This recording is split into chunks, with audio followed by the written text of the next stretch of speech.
All right, our game has changed.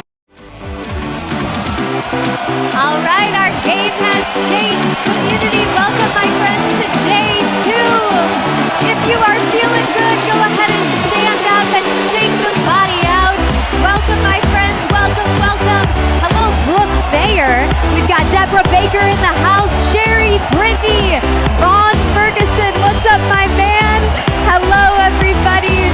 Get inside the chat box. Let us know how you are feeling. Has the game changed or what? If you're starting to recognize the game has changed, say yes. Hello, my friends. Welcome to day 2 of the Game Has Changed live event. Oh my goodness, we are so excited to welcome you back here. And first and foremost, congratulations for coming back to day 2 with more energy than we've even seen yet. We were just watching you guys right before we started at your chairs, your desks, eager and excited to learn. If you had an amazing day 1, put a hand up in the air, make some noise, let us know. We've got Dean over here. He can see your chat boxes, so get inside the chat and let us know how was day 1 for you. I also want to say, if right now is your first day and you're just joining us, welcome. You are in the right place. Also, can we give a big round of applause to anyone that's joining today for the very first time? I want to take a moment to truly celebrate each and every one of you. Every single person backstage on our team, we've been saying we've never seen a community quite like this. Your dedication, your commitment to playing full out, to acknowledging that the game has changed and then committing to change alongside of it, to follow the pathway from Dean Graziosi and Tony Robbins and take advantage of this opportunity. You guys are doing the work. You've been staying open and curious and listening deeply about this opportunity and how it can change your life. It says so much about the spirit of who you are and what you are capable of creating in this one existence on earth. So we're super pumped to have you here again for day 2. Please give yourselves a round of applause as we begin this amazing day. Yes!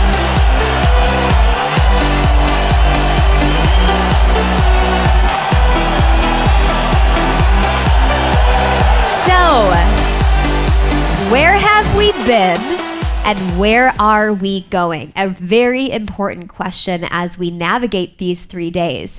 Day 1, yesterday, amazing. It was all about extracting what we're gonna do in this amazing, booming industry. And by the way, how epic is Gigi? I love Gigi so much. I use her in my own life. My mom's always talking to Gigi. She's absolutely amazing, and she's a hit amongst this community. If you've already experienced an incredible journey with Gigi, throw it in the chat box and say yes. And you guys, day 1 was really just the start. It's about taking this concept, this idea of walking into this industry and wondering, was this possible for me? And starting to take that idea and form it a bit so it actually becomes something that we can say, wait, I can actually really see myself doing this. And so what we have in store for you guys today is, first and foremost, we're bringing Dean up here in just a moment. He's going to build on what you've done yesterday, but he's also going to be sharing what I personally believe, and a lot of other people believe in this world, he's the best in the world at. What he is about to share with you is going to absolutely change the game for you. Pun intended, okay? Yesterday, we're starting to see how this is all possible in our lives, and day 2 today is about how to make this real for us. It's truly the most important day until tomorrow.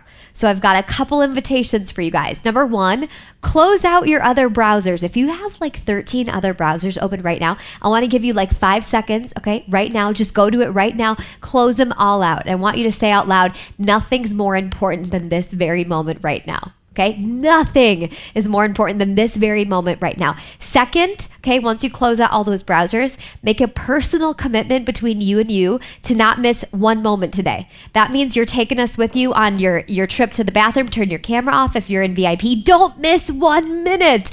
And you don't want to miss our surprise guest speakers.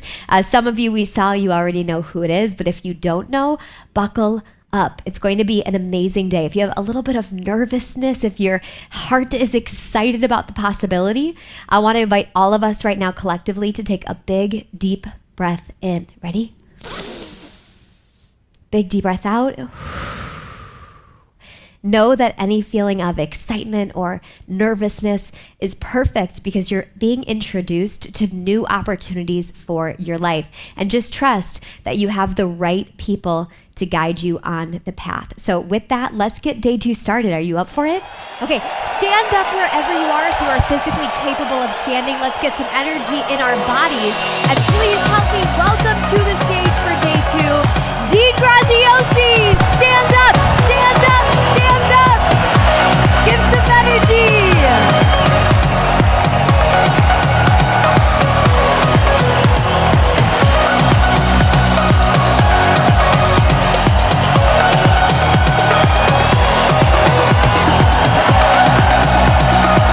I see Nicole, what's up, Lee? I see a Monica, what's going on? Andrew, playing full out. Jeremiah, rocking it. Douglas, Eric, what's going on? Tanika, what are you doing today? Hey, Rich Cole, good to see everybody. What's going on? Hey, welcome to day 2. Couple things before we get started. Yesterday, I realized we have over 100 countries here. How amazing is that? I know some of you are up early, some of you are up late. I just want to commend you for being here. We passed yesterday over 600,000 meals we're dedicating to Feeding America in your honor. So amazing. A couple of things I want to remind you of, and then I'll get to some fun stuff. I want to remind you that no matter where you came in business, should I be adding this to my world? I need to start a business. I've kind of been dabbling. Wherever you are, I hope you remember today that we're meant for more. We talked about it, and we are. And the only way to achieve more is to gain new skills, new capabilities, and take new uncomfortable action. And believe me, you guys kept me up way too nights. So many of you took new uncomfortable action last night. Who did some homework last night? Raise your hand if you did the homework. Oh my God, so freaking awesome. I see you, Kelly. I'll get to that in a minute. But I hope you're starting to see how this fits into your life. That this isn't for other people anymore. That the game has changed. And I also want to tell you, it's so good that you're here right now because each day does build upon the next. And we have to choose commitment over convenience sometimes, not for your whole life, but sometimes I see it, Kaylee, right? Kayla, we have to choose a moment of inconvenience to gain and commit to the capabilities that could take us to the next level. If you just leave life the way it is easier in the moment, right, Eric? I see you, man. Right? It's easier to leave it in the moment, but in 10 years, 20 years, you look back and go, I missed that wave. I saw Tony. I was there with Dean. I was there when they said the game was changing. It was like a wave coming in, and I just let the wave go by, and now I'm paddling and I can't find it. So if you wonder why we're excited, it's because we know what an amazing time in history this is, even though there's a lot of craziness out there. So we're so excited to have you here. And remember this, perspective is power. Perspective is power. Sometimes we have to see through a new lens. Sometimes we have to be open-minded and not let old beliefs come in. Is that true? Do we have a belief? Who in here has got a belief? I can raise my hand and say me. Who's got a belief that creeps in your head that has already cost you too much? Already said, hey, we're too old. Maybe we're not sure how to do that. We have nobody to support us. I'm not that good with technology. Nobody knows my name. All those things come in and they slowly erode, and then we go, maybe I'm okay. No, that cost of inaction is way too big. It's way too big. And the fact of the matter is, and this is a tough one, no one's coming to save us.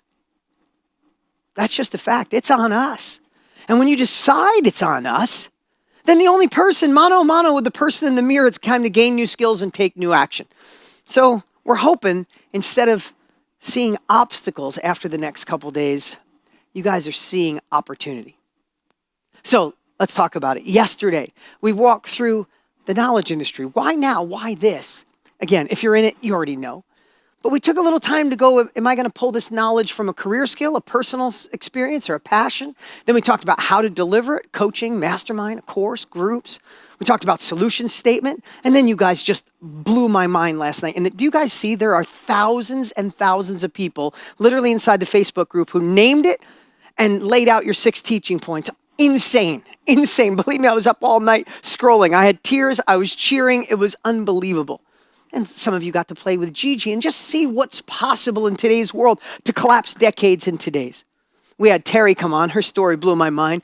And of course, Who better than Mr. Tony Robbins to come on and just rock the house and make us all feel freaking unstoppable? You know, I've watched that man share so much, and my wife and I stood right here and watched him. I was still in tears at the end. And if we let that in, we get disturbed with our own inaction and put us in a different state of mind, right? Now, let me tell you about today. Today is the next most important piece of the puzzle.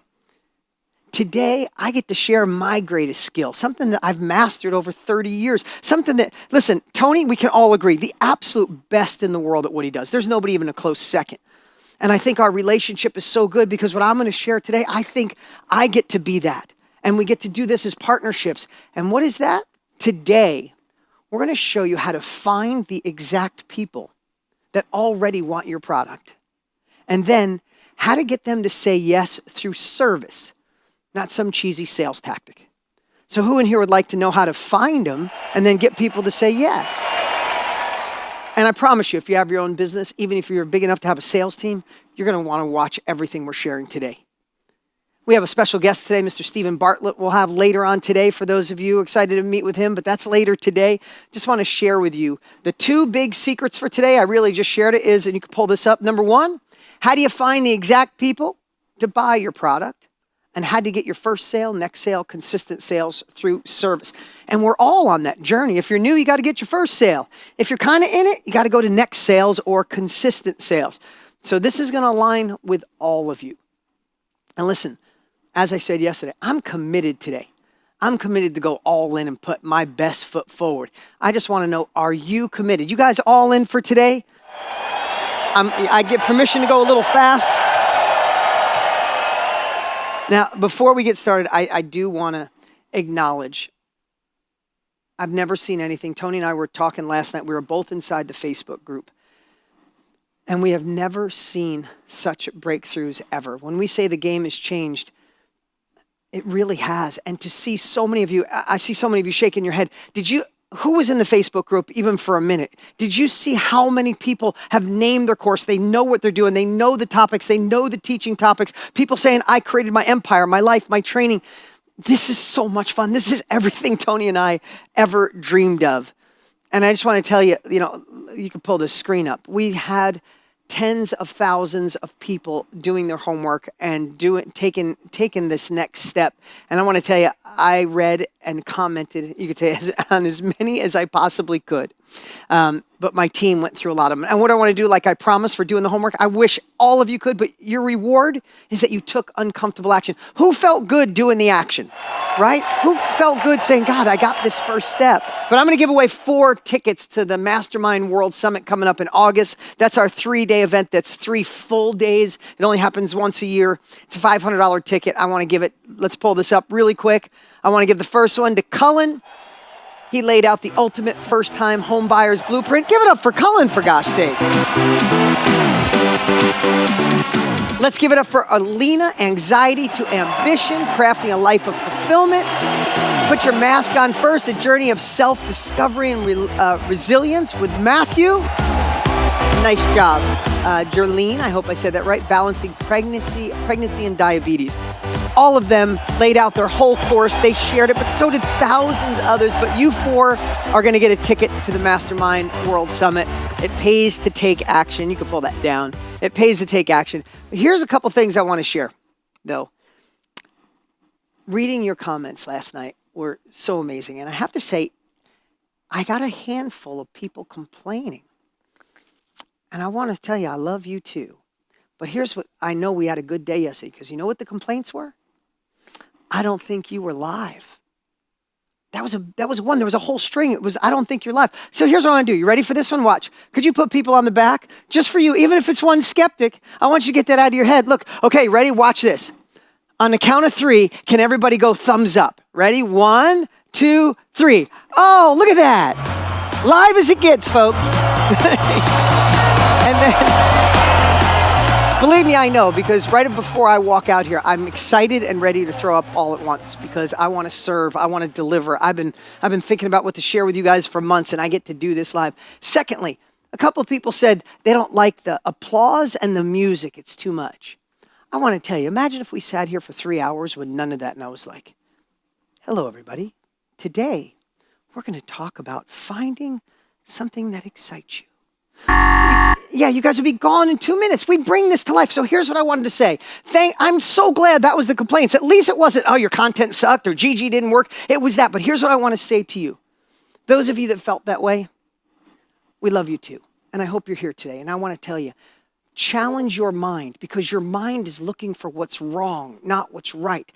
Tony and I and people, we're sharing what took us 30, 40, 50 years to figure out. You're getting gold nuggets and you're thinking, oh, that's too much applause.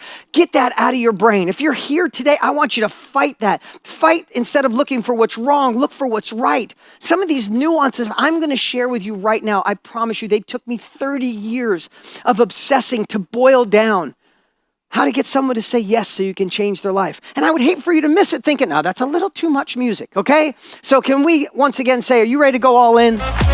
Can we ignore the little things and look for the things that actually move in your life?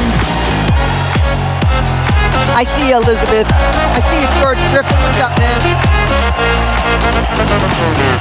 Sharon, good to have you here. Douglas, what's going on? You're playing full out, man. I've seen you. Francisco, I see you, brother. You've been playing full out since you've been here. All right. So we're going to start off today and make it light, make it fun. I want to share one of the biggest secrets of them all. And it's actually no secret. And I get asked all the time, how are you so good on video? How are you so good at getting people to say yes? Even people in my industry. And usually when I tell them this secret, they're looking for something else. So you ready for this one? The secret that's not really a secret? Care more.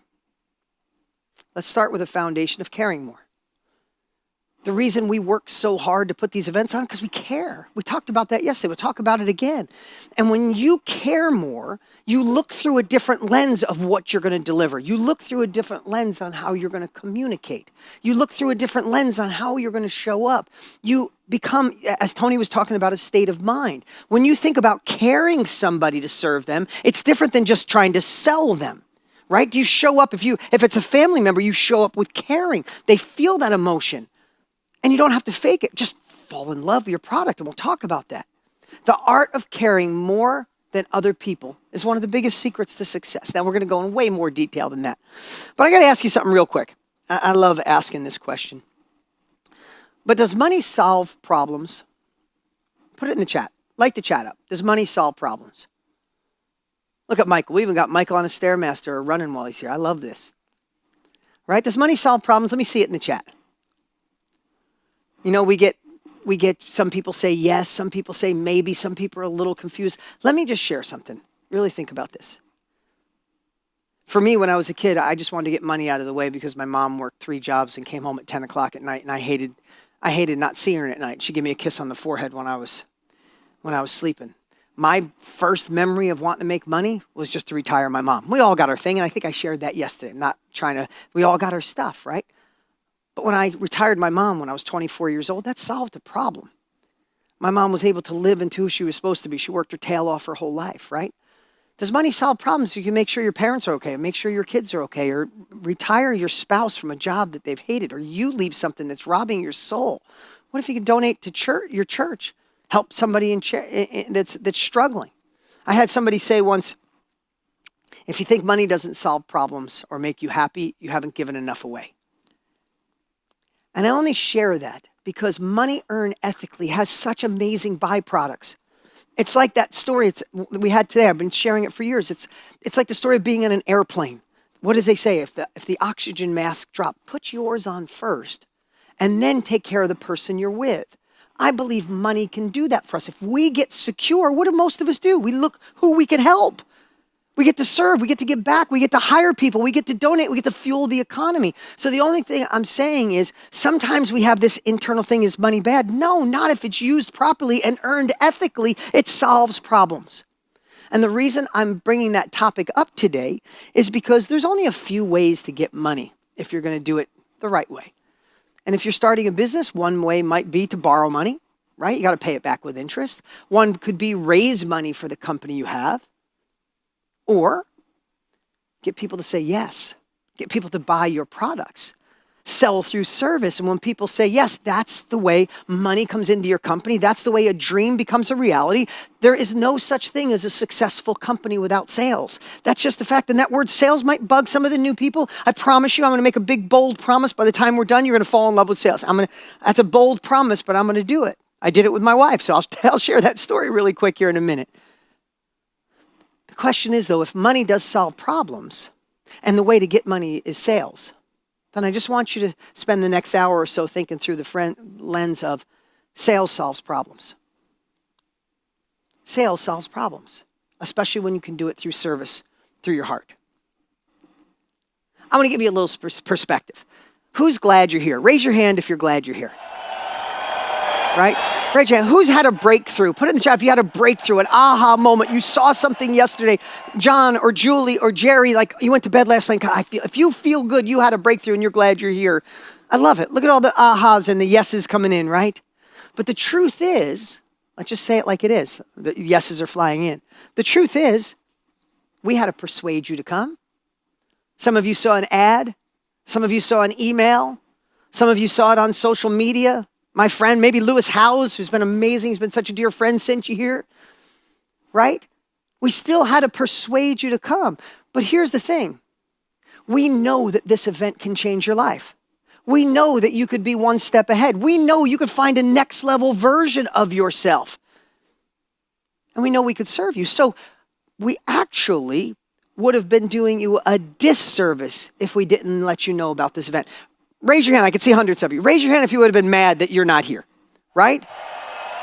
Okay, so when you start looking through that lens of persuasion, influence, whatever you want to call it, getting a yes, if you start looking through the lens of how it changes lives, then you look through a new lens of how this all works. Does that make sense? Making sense?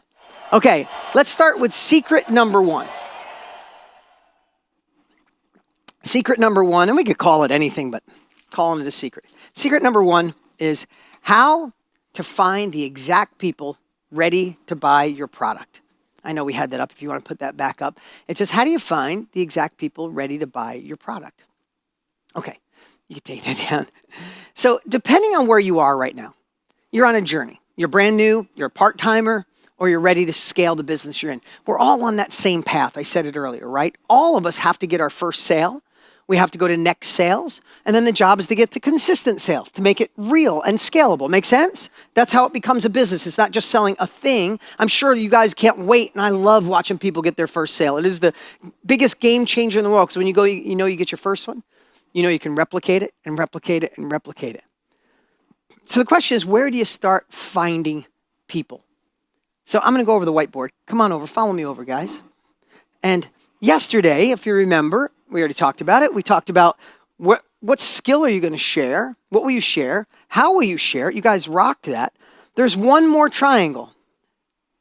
And the next triangle is, where will the sales come from? Where will the people come from? So I want to go through this with you guys and show you this natural evolution. In fact, I'll make this a little bigger if I don't mess it up here. So if we could frame up on this one, mostly, that would be great. Okay, so first, sales can start with your warm network. And what do I mean by that? Your warm network, not like, and only because I've been doing this so long.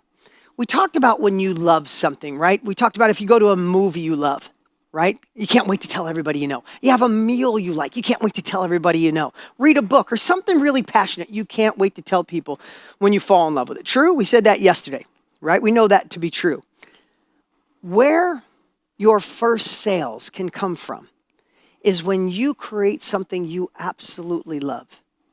And put in the chat if you want to remind everybody what your solution statement is. I help people do what? I help people, I'd love to see more of them today. Let's get back in that phase, right? I help people lose weight. I help people find love again. I help people sell better. I help people fly fish better. All the things that we do, right? I help people develop their leadership skills. Eric, I love it. Emma, I help beginners with landscape photography skills. That is freaking amazing.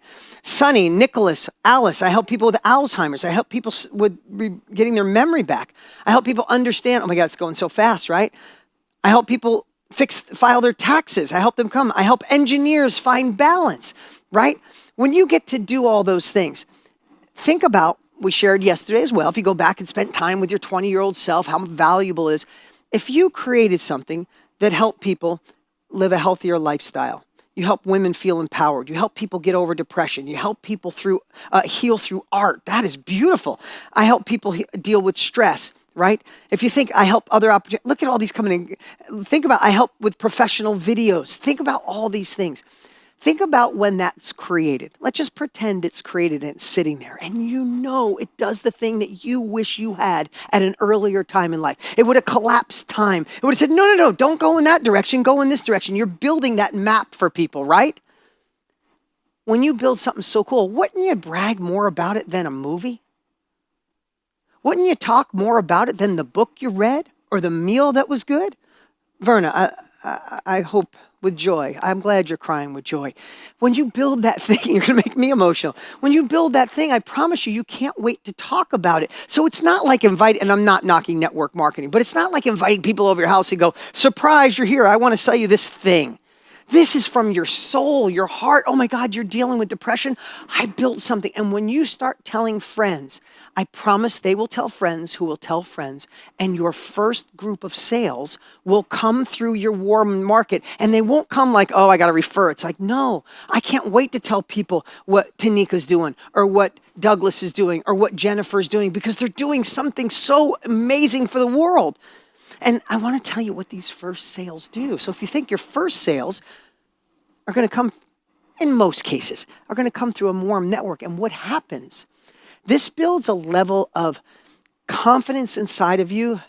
Vivek, good to see you again today. It builds a level of confidence inside of you that's hard to explain, because you can't help but talk about it. And now, of course, we teach actual process that, but people start telling people, you get your first sale, and then all of a sudden somebody goes through your stuff and you learn a little, you adjust, like Terry was saying yesterday, and you adjust. But they're so transformed that you start getting, oh my God, thank you for doing this. Oh my God, you saved me so much time. I found love. I sell better. I live better. I'm fishy. I'm doing this. I'm better at my hair salon right now. I'm a better physical therapist. I started my own accounting business. You start getting in your first sales. I'm telling you, this is where the addiction comes in, and you realize, wow, I'm actually serving people for a living. I want more. I want to go to that next step. And so if your first sales come through your warm network, you guys see how that can happen when you love something? Somebody like me, Alexis, right? This is just quick. I asked the team, send me somebody who got their first sales through network. Alexis, she left a toxic job, saw that people needed help attracting clients in their small businesses, and created a coaching program and a course. She started sharing it with every single person she knew, and she started going to meetup groups and sharing it. She got her first sale, second sale. Now she's thriving. And it started from there, right? The reason I share that is because this is an evolution. We might all start there. But the next step is social media. That's this one here. And this is one I want you to hear me right now. Really hear me. The biggest lie we tell ourselves is, I don't have a huge following on social. Nobody knows my name. How could that work? That is the worst thing you could tell yourself, because it's absolutely not true, and we get to watch it over and over. We are, hear me on this one, we are drowning in nonsense information. Is there too much information out there that does nothing? Nettie, I see you shaking your head. I see you, Nicole. People say we're in the information age. We're overburdened with information, but we're lacking wisdom. We're lacking intrigue.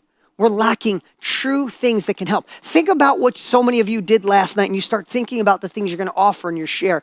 I want to give you a little secret to social media, even if you have 3 followers. And you're all on, who's on social media? Raise your hand if you're on social media, right? So let me give you a little secret. Instead of social media using you and you get sucked in and you're just scrolling, how about it's time that we use it?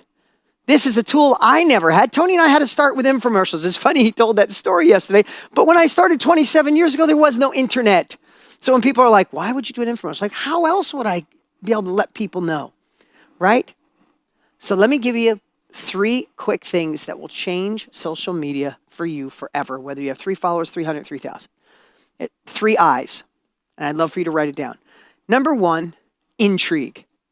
If you guys could write that down for me, that would be amazing. If you want to put in the chat. Number one is intrigue, right? Write something intriguing. How many people have social media and they're posting pictures of their food or where they are or their car or their life? We're just kind of done with that. I'm not being mean, but we're just kind of done with that. But think about some of the amazing things you posted. Go back to your solution statement. And if you posted something intriguing about that message, about the thing that you want to share, about being an accountant, about getting through divorce, about finding yourself after infidelity, about getting through a tough breakup or a partner in your business robbing from you, or understanding, hey, how to be a leader in an interactive world. I mean, think right now, somebody wrote leadership. Imagine if you wrote intriguing copy that said, it's time for you to be a leader in the interactive, in the virtual world. Let me give you 3 steps to be a better virtual leader. That's intriguing. People are going to stop and look at that. They don't want to know what you ate for lunch. They don't want to know where you shopped the other day. But you do something that empowers them. They're intrigued. The second part of social. The second I is once they're intrigued, guess what they're going to do? They're going to interact with you. They're going to leave a comment. They're going to leave you a DM. Oh, thank you so much for teaching me how to, do that at home or homeschool or get through those allergies or help me better, at my job and leaving and doing my own thing or whatever it is that you're sharing, all the amazing things that come in. So you're going to intrigue, then they're going to interact and you interact back. Say, oh, I'm glad you like that. And who can guess what the third I is? If you write something intriguing, they interact and you interact with them. What do you think the third I is? Look at Erica, crushing it. Verna, crushing it. Karen, crushed it. The third I is invite them. Invite them to go check out your page. We'll talk more about that later. Invite them to come on your social media. Invite them someday to your podcast. Invite them to sign up for a coaching group call or invite them to get on a phone call with you so you can offer them the thing that you do. When you create intrigue, you interact and you invite. Yeah, everybody put invite in there. The 3 I's. It changes social media. I would never just teach you, go out and get a lot of followers. There are so many people with a lot of followers, they have no idea what to do with them. And some of them aren't really engaged. I would rather have 100 engaged people follow me than 100,000 people who stop by because I took a picture on a horse, I fell off my horse. I don't know. Remember, I just want you to know that. So that your first sales, right, come from your warm network. Your next sales come from social.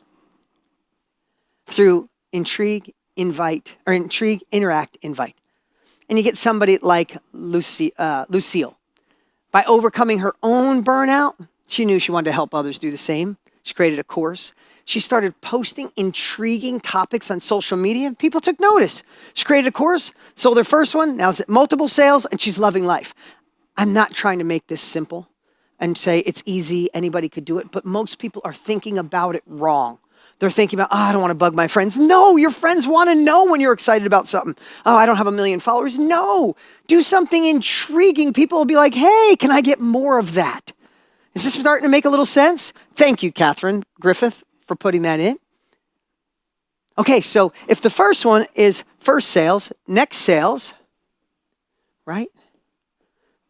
The third one, where scale comes into play, where you go to the next level, where consistent sales and next level is ads. A lot of you are here because of the ads we had, right? But let me just tell you, the ad game is not the thing I would suggest for anybody who's new. If you're in this space, it is your next evolution. If you're on your way up, so many sales can come from these two where you can fine-tune your message. You have proof of concept. You start to get confident. And then when money comes in, you use the profits from here to start doing ads. And let me tell you why it's such a perfect time to do ads. Because you can model success. One thing I want to share, if we're in the same business, maybe you're in the business and you're here, you should be not only watching me for what I teach, you should be watching how our ads performed. You should be watching the page you landed on. You should be looking at the email and the text you got reminding you to come here, right? The cool part about working with us is we've been doing it for 74 years, and we want you to take all the stuff we're doing because it took us a long time to figure this out. We failed miserably. The same when it comes to ads. You should find the ad that intrigued you to come or another one that you like. And you should just look at it and say, someday, if it's not time, someday I'm going to create an ad like that. And then you just make it yours. Those of you using Gigi will convert it to make it yours. If not, you could take the time, transcribe it, and make it yours. But this is the part you need to know about ads, because this is the part that messed me up when I shot my first infomercial in 1997.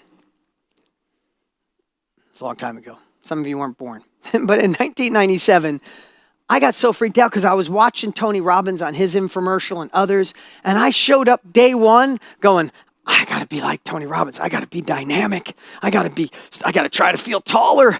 And I put on a suit and a sports jacket, and I sit there and I was like, hi, everybody. I was so dumb. It was so bad. It was so embarrassing. I see you laughing. Like, it was so bad that I had to give up on day one.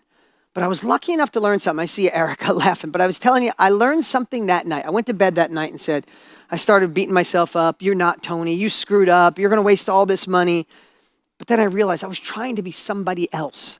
And this is change. And this is where we are in this world because we're connected to so many people.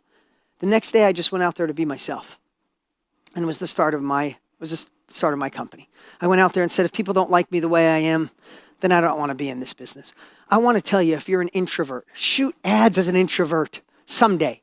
If you're shy, shoot them shy. If you're an extrovert and loud, be you, because we have the opportunity to target the people that want to be with us. And plus, you want to build a tribe that's like you. If you're shy, you don't want a bunch of screamers. You want people like you, and there's enough of them. This little phone in our pocket keeps us connected to billions of people. So the ad game has completely changed because you can model what others do, make it yours, and lastly, be yourself. And that's the evolution from first sales, next sales, to consistent sales. I'm going to scribble it, okay? Is that making sense? And you get somebody like John, if you could pull this up. John's in one of our high-level masterminds. Watching this guy grow has been so much fun.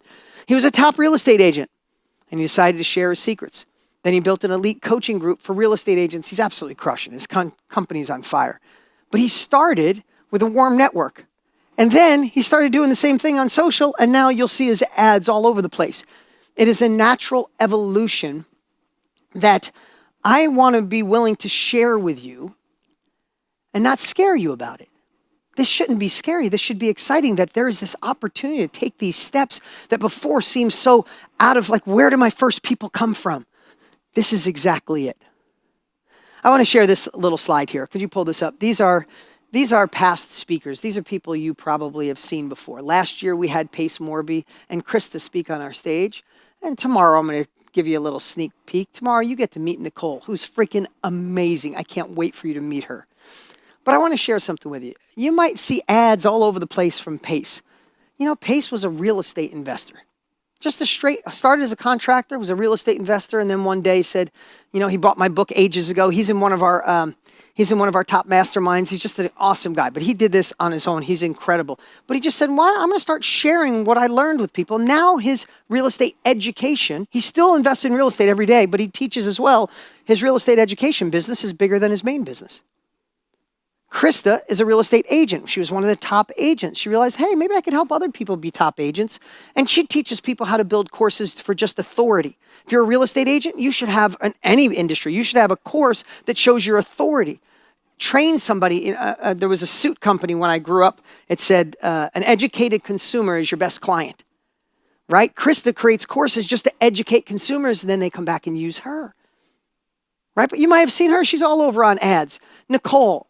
She just had a desire. She said, one day, this is it. I want to work from home. I love gardening. And gosh, she's taken it to such high limits. Now, I'm not saying you're going to do this, but all of them have multi-million-dollar businesses doing something they're passionate about. And I just want to share with you, they got their first sale from probably somebody they knew and somebody they knew from a warm network. They got their next sales by just sharing some cool stuff on social. And then they went to ads. Is that evolution making sense to you guys? Raise your hand if that makes sense. Put it in the chat if it makes sense. I just want you to see what's possible. So if you know where to find, thank you guys, thank you.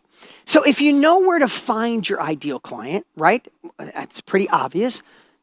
To get first sale, next sale, consistent sale evolution. Now it's time to understand how to get them to enthusiastically say yes by communicating and creating an irresistible offer so good that it doesn't need hype or pressure for people to say yes. And I don't care what phase you're at. What I'm about to share with you is truly my greatest secrets when it comes to persuasion, to influence, to get people to say yes. I've really obsessed over this. It's like if I'm going to deliver something in an hour today that can shift your life, shift your business, I hope we work together for the next 20 years. But I'm telling you what I'm about to share right now, if you'll really understand what I'm sharing, if you will take it into your heart, it is the reason that we get to do what we do. It is the reason our last 11 events have averaged 1 million people each. It is the reason when I had nothing that I was able to get my first sale, next sale. And I don't want to oversell it, but this is my greatest gift. And I hope you guys can feel it. And I hope you guys take it in and look for those nuances and don't worry about if we have too much of an applause, okay? Let me just start by saying this. Was Mother Teresa and Martin Luther King, were they salespeople? Were they salespeople? Were there a lot of people that were trying to help the world like Mother Teresa? Were there a lot of people like Martin Luther King to work on equality? But why did those two stand out? If you ever read books about them, they were the most persuasive two people on the planet. And they had so much passion for what they do. They weren't out selling, they were just persuading because of their desire. And again, when you love something, what do? You want to share it with people. Here, what I'm about to share with you, I want you to hear this. What I'm about to share with you, you'll realize that not getting a yes is actually the biggest disservice that you could do for other people. It's the biggest disservice for your company. Because only two things can happen if you don't get a yes. If you create the thing that can actually shift somebody's life to all the beautiful solution statements, if you have something that can shorten the distance, even if it's not everything, it's enough to be a chapter ahead to go quick. If you don't get them to say yes, only two things can happen. They either do nothing and they stay where they are, or they buy from someone who might be a slick salesperson but not a good product. So I think about that all the time. What if someone doesn't work with Tony? I don't know if you're safe out there with someone else, but I sure know how we care. I know what we do. So of course I want to persuade you to be at this event and work with us, right? I promised this before, but I'm going to promise it again. And I think over the next hour, if you like sales, you're going to love it. If you love it, you're going to be ecstatic. And you can't wait to jump in. And I'm going to share this quick story about my wife. For those of you who are part of our family or see me, you know I've shared this before.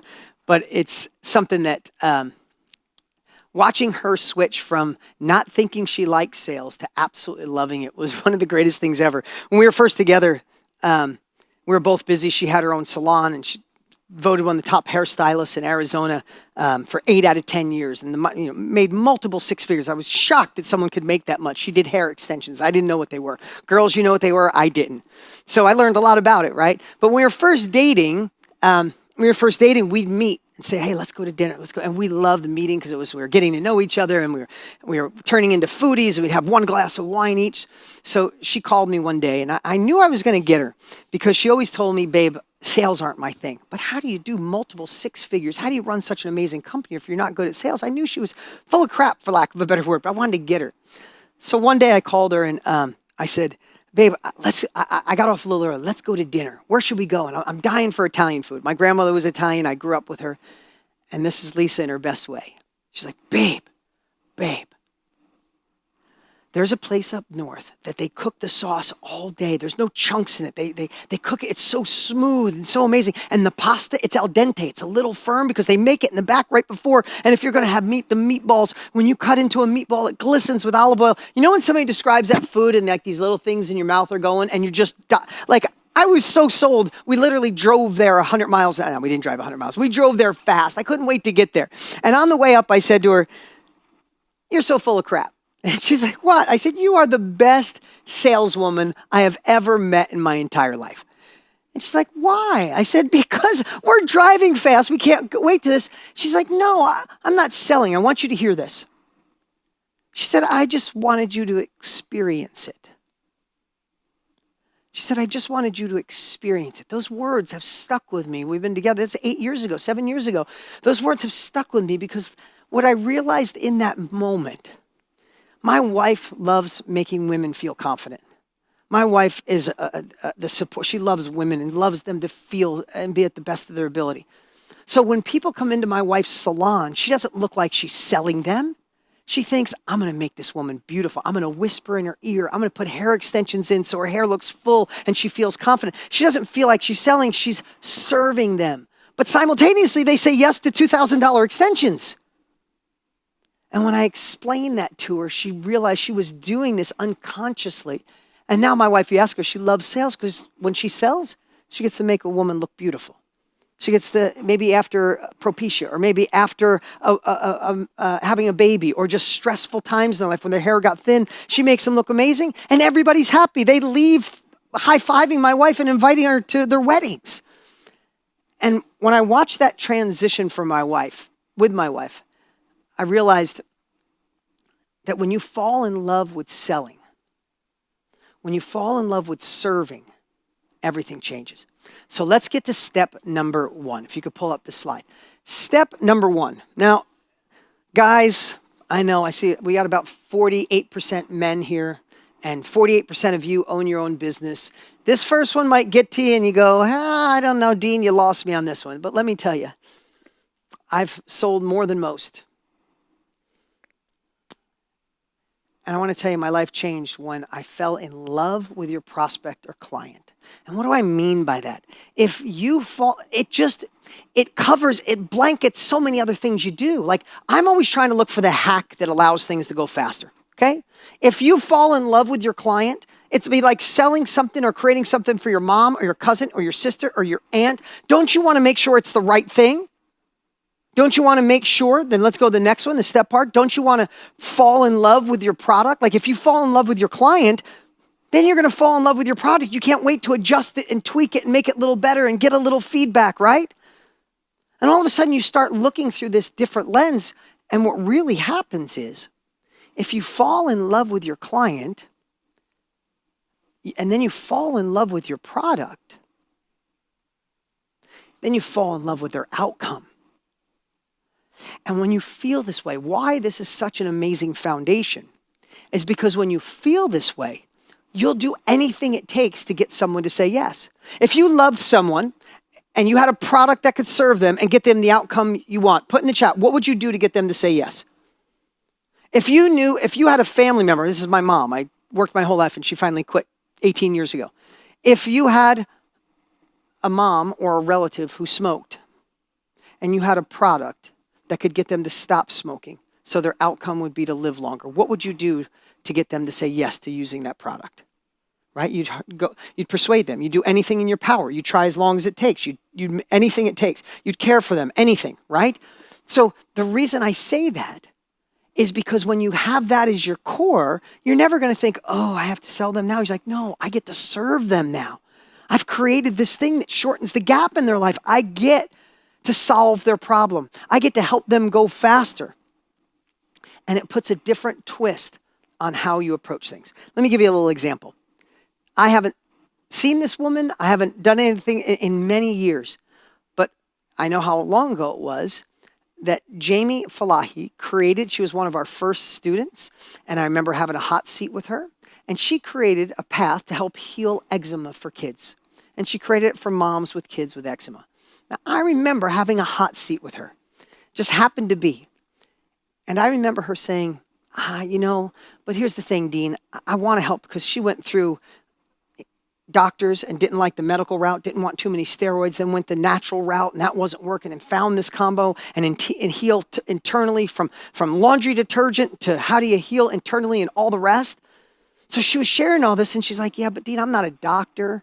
I'm not a nurse. Will anybody listen to me? I was like, oh, Jamie. And I knew all I had to do was go back to falling in love with her client. I'm like, are there moms out there right now suffering because they watch their kids itch every single night? If you don't have anybody or know anybody with eczema in their family, I'll share more on that. I mean, it's brutal, right? It's brutal watching your kids feel like they have 500 mosquito bites every night of their life, right? So we had this conversation. Who would have known? She went and filmed her course on her phone, in the kitchen, all these things. Who would have known that not that much longer, as our little boy, Luca, if you could pull this up. Little Luca was born. Lisa and I had Luca. He's 4, a little over 4 right now. And he was born with severe eczema. And talk about, my older boy had it a little bit, but Luca had it so bad that we had to put gloves on him. We had to sleep next to him because he'd rip the gloves off and just scratch his whole face up, right? Listen, we all have our thing, not poor us. But who would have known that because this woman, Jamie, cared at one point, she overcame the fear of selling and realized I can serve moms that I'm just ahead of. She was a chapter ahead. My wife, Lisa, we were born with Luca. And here's the cool part. I came home one day and my wife was watching Jamie's course. And what's so cool about that? What's so cool about that is Jamie would have never known. You could take that down. Jamie would have never known that she was going to help us. And my wife went through it. And I'll be honest, you know what my wife said? I knew about half the stuff already because she had been obsessing. She's like, there were some things that were gold, Dean. There's some things that we still do today.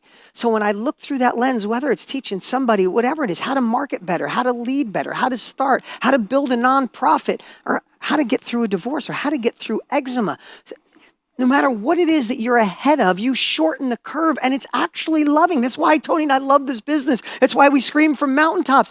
You actually do something, that, even if it's learning to play guitar, play the piano. Some of our biggest clients teach people how to play piano. When you can shorten the gap, you're actually serving people. And I'm so glad, talk about Karma, I had a hot seat with her. She creates something, my wife takes it, and it shifts life. And here's our little boy today. This is my family. I just probably want to just show a picture of my family. That's my little boy, Luca. And we have Vita now. That's the little pumpkin there. And my 2 older kids, Brianna and Brody. I'm the luckiest dad in the entire world. But I show that because if you see my son's face, he's pretty cleared up. And my daughter, Vita, was born with it. And we use some of the same exact strategies. So the reason I share that is because when you fall in love with somebody, you fall in love with the product, you fall in love with the solutions, then all of a sudden, you never sell again a day in your life. You get to serve them with a product. And then, don't you just want to make the product better and better? Why do you think we're calling it The Game Has Changed? Why do you think Tony and I work on something like Gigi and other things we're going to share? It's because we want to keep making it better, to meet you where you are, to serve you at a higher level, to get you more outcomes, to allow you to reach your goals. It is addicting. And it's a business that has no glass ceiling. So number 1, turn selling into service. You guys got that? Is that making sense? I know some of you in business, here's what I tell you. Some of you are in business right now. You might even have a sales department. And you're thinking, I don't know if this applies to me. It applies to you. It applies to you. If you're in sales, sometimes we forget. We go for the kill. Or you go for how much dollar per lead and you forget these are human beings that need us. And there's a bigger byproduct to caring than any other strategy you'll ever get. That's number 1. Step number 2, the art of messaging. The art of messaging. Now, I want to share something with you. So many times when it comes to sales, people start getting in their head, should I go on TikTok or Instagram or LinkedIn or YouTube? Do I do long videos, short videos? You get a little crazy. I want to tell you where the foundation is for real success. First sale, next sale, consistent sales. Care more, fall in love with them, but messaging. Listen, technology changes. But if you went back 2,000 years, the person with the right message in the piazza in Europe standing on a rock is the one that's getting the most attention. And I've boiled it down to 3 things after all these years being in this space. I boiled it down to 3 things, and I think these 3 are the most important. Number 1, and you can pull this up, please, is enter conversations already going on in their mind. Now, whether this is communicating because you're talking to somebody at a coffee shop. Terry started helping her friends at a coffee shop. Whether you're starting at a coffee shop, whether you're writing copy for an email, or you're writing copy for a sales page someday, or some bullets for a video that you're going to record. So many times, we feel like we know what people need, but we forget to really think about what they want. You see, when you enter the conversation already going in the mind of somebody else, then you meet them where they are, right? You get the opportunity to solve their problems, to know their goals. If you meet them where they are, you're not trying to sell them something you think they need. See, what happens sometimes, we create something that we love so much that we're kind of force feeding it on people. Rather, finish their sentences. See where they're at. Go to Facebook groups where they hang out and see what they're writing about. Number 2, let's bring this up. People buy from you when they feel understood, not when they understand you. I really want you to hear that. Let that one sink in. This one took me years. And I heard this from somebody else, but I've been saying this to myself for almost 20 years. I want you, and you should have your client feel understood. Have you ever watched a speaker? Have you ever watched a speaker that comes out on stage and talks about themselves and their evolution and what they've accomplished? And you're watching, you're like, that is freaking amazing. Wow, good for her, good for him. But you really didn't take any notes. You weren't really moved. Anybody ever have that experience? Like you thought it was a good speaker, but nothing moved you. And then all of a sudden there's another speaker or someone in a podcast and you feel like they read your diary. Like, yes, she gets me, and you're writing like crazy. Yes, I've been there too. That person made you feel understood. Make sense? Listen, I shared this, I've shared this one for many, many years. When I first started, I had a used car lot. I say a used car lot. I had like 5 cars out front. So it wasn't some massive car lot. It's one of the things that I started. And I used to sell quality used cars. And I learned a lot talking to people. And then I remember going to a car dealership. And I want you to hear this subtle thing. Like, I hope this little story locks this in. That people buy from you when they feel understood, not when they understand you.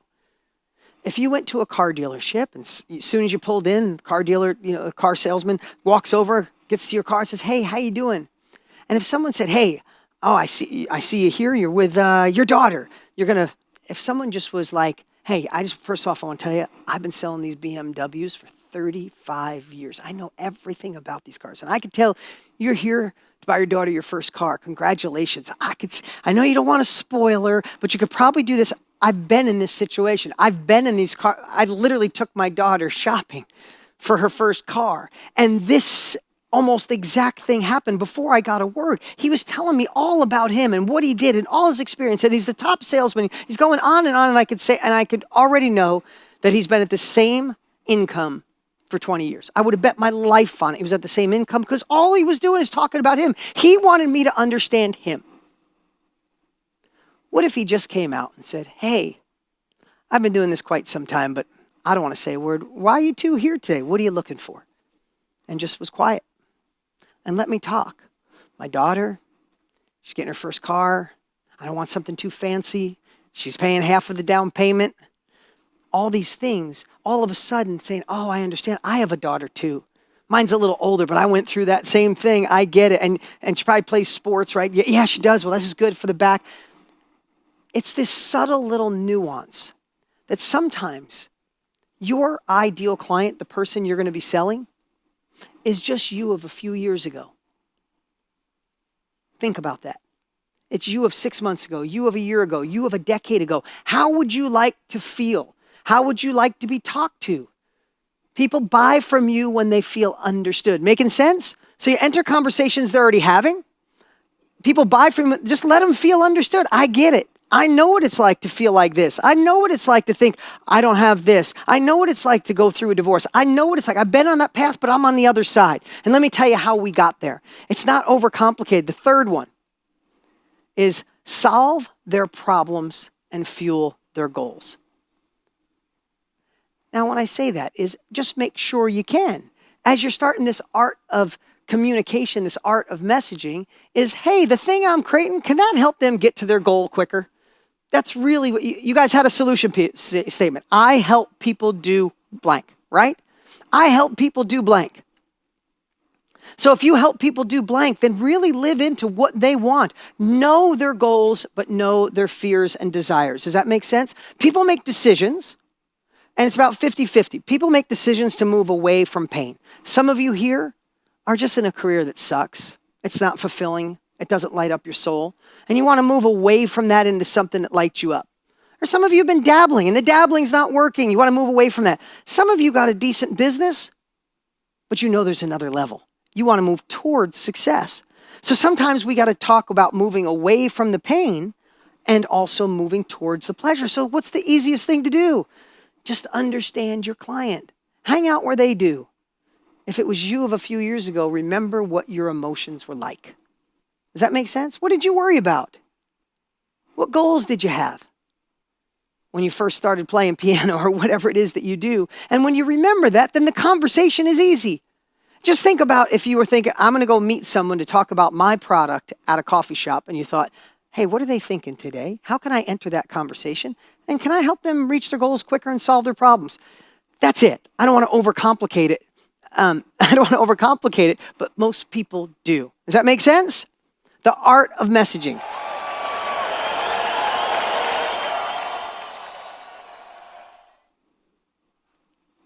The third one, and this one is the most fun, and you can pull this up, create an irresistible offer. Create an irresistible offer. But I think not only is this the biggest secret of them all, but if you make something so good that people feel silly saying no, is that a hard decision? If you make something so good that it's like, this, I just have to do that, right? But an irresistible offer is probably not what you think. It's not about how much you get or how cheap it could be. I really want you to hear this. It's not about what you can get or how cheap it could be.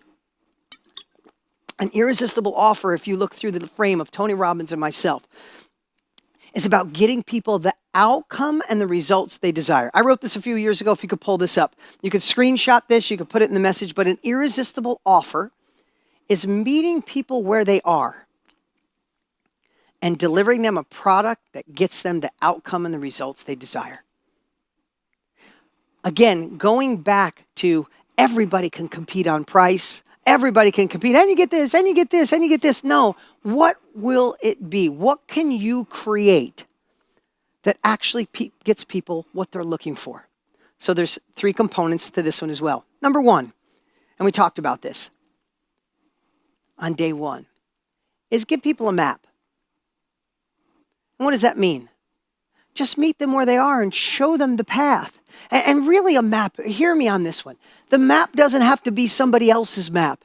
The map is yours. If you're one step ahead, one chapter ahead, you already went through the mess, you're on the other side, the map is just saying, don't go here, don't go there. If you're going through the rainforest in Brazil, you could go in without a map. That'd be troublesome. Or you could find somebody that's been through the woods many times and they sell you the map, you're like, oh, I can go right through here. So you want to create something that just gives them, day 1, for those of you that are here, I did the, and most all of you were, the getting through the maze, right? All you're really doing is just help them get through the maze quicker. And as you do this more, you will perfect your maze. When you teach something, you get better. So number 1 is you just want to give them the map, your map, not someone else's. Number 2, you want to guide them. And what does that mean? You just want to keep the guardrails up. You want to help them overcome their fears. You want to help them overcome their obstacles. You want to keep them moving forward. You want to help deliver confidence to them. And you can do that in any way, whether it's a course or a workshop or a mastermind or a coaching program. You have the opportunity to just remember what they felt and just keep them moving forward. You know, I love the book, Ogmandino's book, The World's Greatest Salesman. It talks about 10 scrolls. The second scroll is, I will persist until I succeed. If you keep nudging people and they're following the right map, there's no way they can't succeed with what you have. Make sense? Who's feeling this today?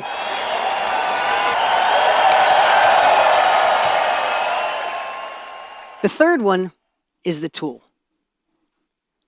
The third one is the tool. Make sure they have the right tool they need to achieve the goals that they want. And the tool could be anything. The map could be how to eat better. And this is the whole process. The guide is, here's when you fall off. Here's how to get back on. Don't worry, here's how we could start. The tool might be a little tracker that they do on their phone. Or the tool might be just something they write in a journal. Or something they text themselves every day. It's just the mechanism in which it allows them to reach their goals faster. And when you allow them to do that, and you give them the pieces, you hold nothing back. Making sense? So today, If you think about this journey, the team put this up. I love there's 3 irresistible offers that I know. Crystal, she teaches people how to do nonprofits. She had a nonprofit business. Now she teaches other people how to do it. But I just saw her page and it was so irresistible. I see why she's doing so well. Michael teaches people how to create a thriving cafe of your dreams. I love the cup. That picture is amazing. And Lucy, she was in college. She learned how to do better on exams without stress and helps people through it. They created irresistible offers. They fell in love with their clients and sales started happening. Making sense? So let's recap. Yesterday, where the knowledge can come from. And then you chose how to deliver it and created teaching points. And then, of course, Tony made us all realize that if we change our state of mind, we can achieve anything. That's how I went to bed feeling last night. Today, it's about we can find our ideal client that in a formula that's easier than ever before, and we could use social media rather than it using us. We get so excited about what we're creating, especially if we love our clients and love our product, that we start with our warm network. That's where we get our first sales. Then we start doing some intriguing messaging on social media, and we start getting involved. I see you, Todd, right? And then we can evolve to ads, and that's where things go to a whole nother level. Then we turn sales into service by loving them, loving the product, loving their outcome. Then we get to live inside their heads with the art of communication, not overthinking it. It's like talking to one of your dearest friends in the world and you're trying to solve their problems. And then we get to create an irresistible offer so good, they feel silly if they don't say yes.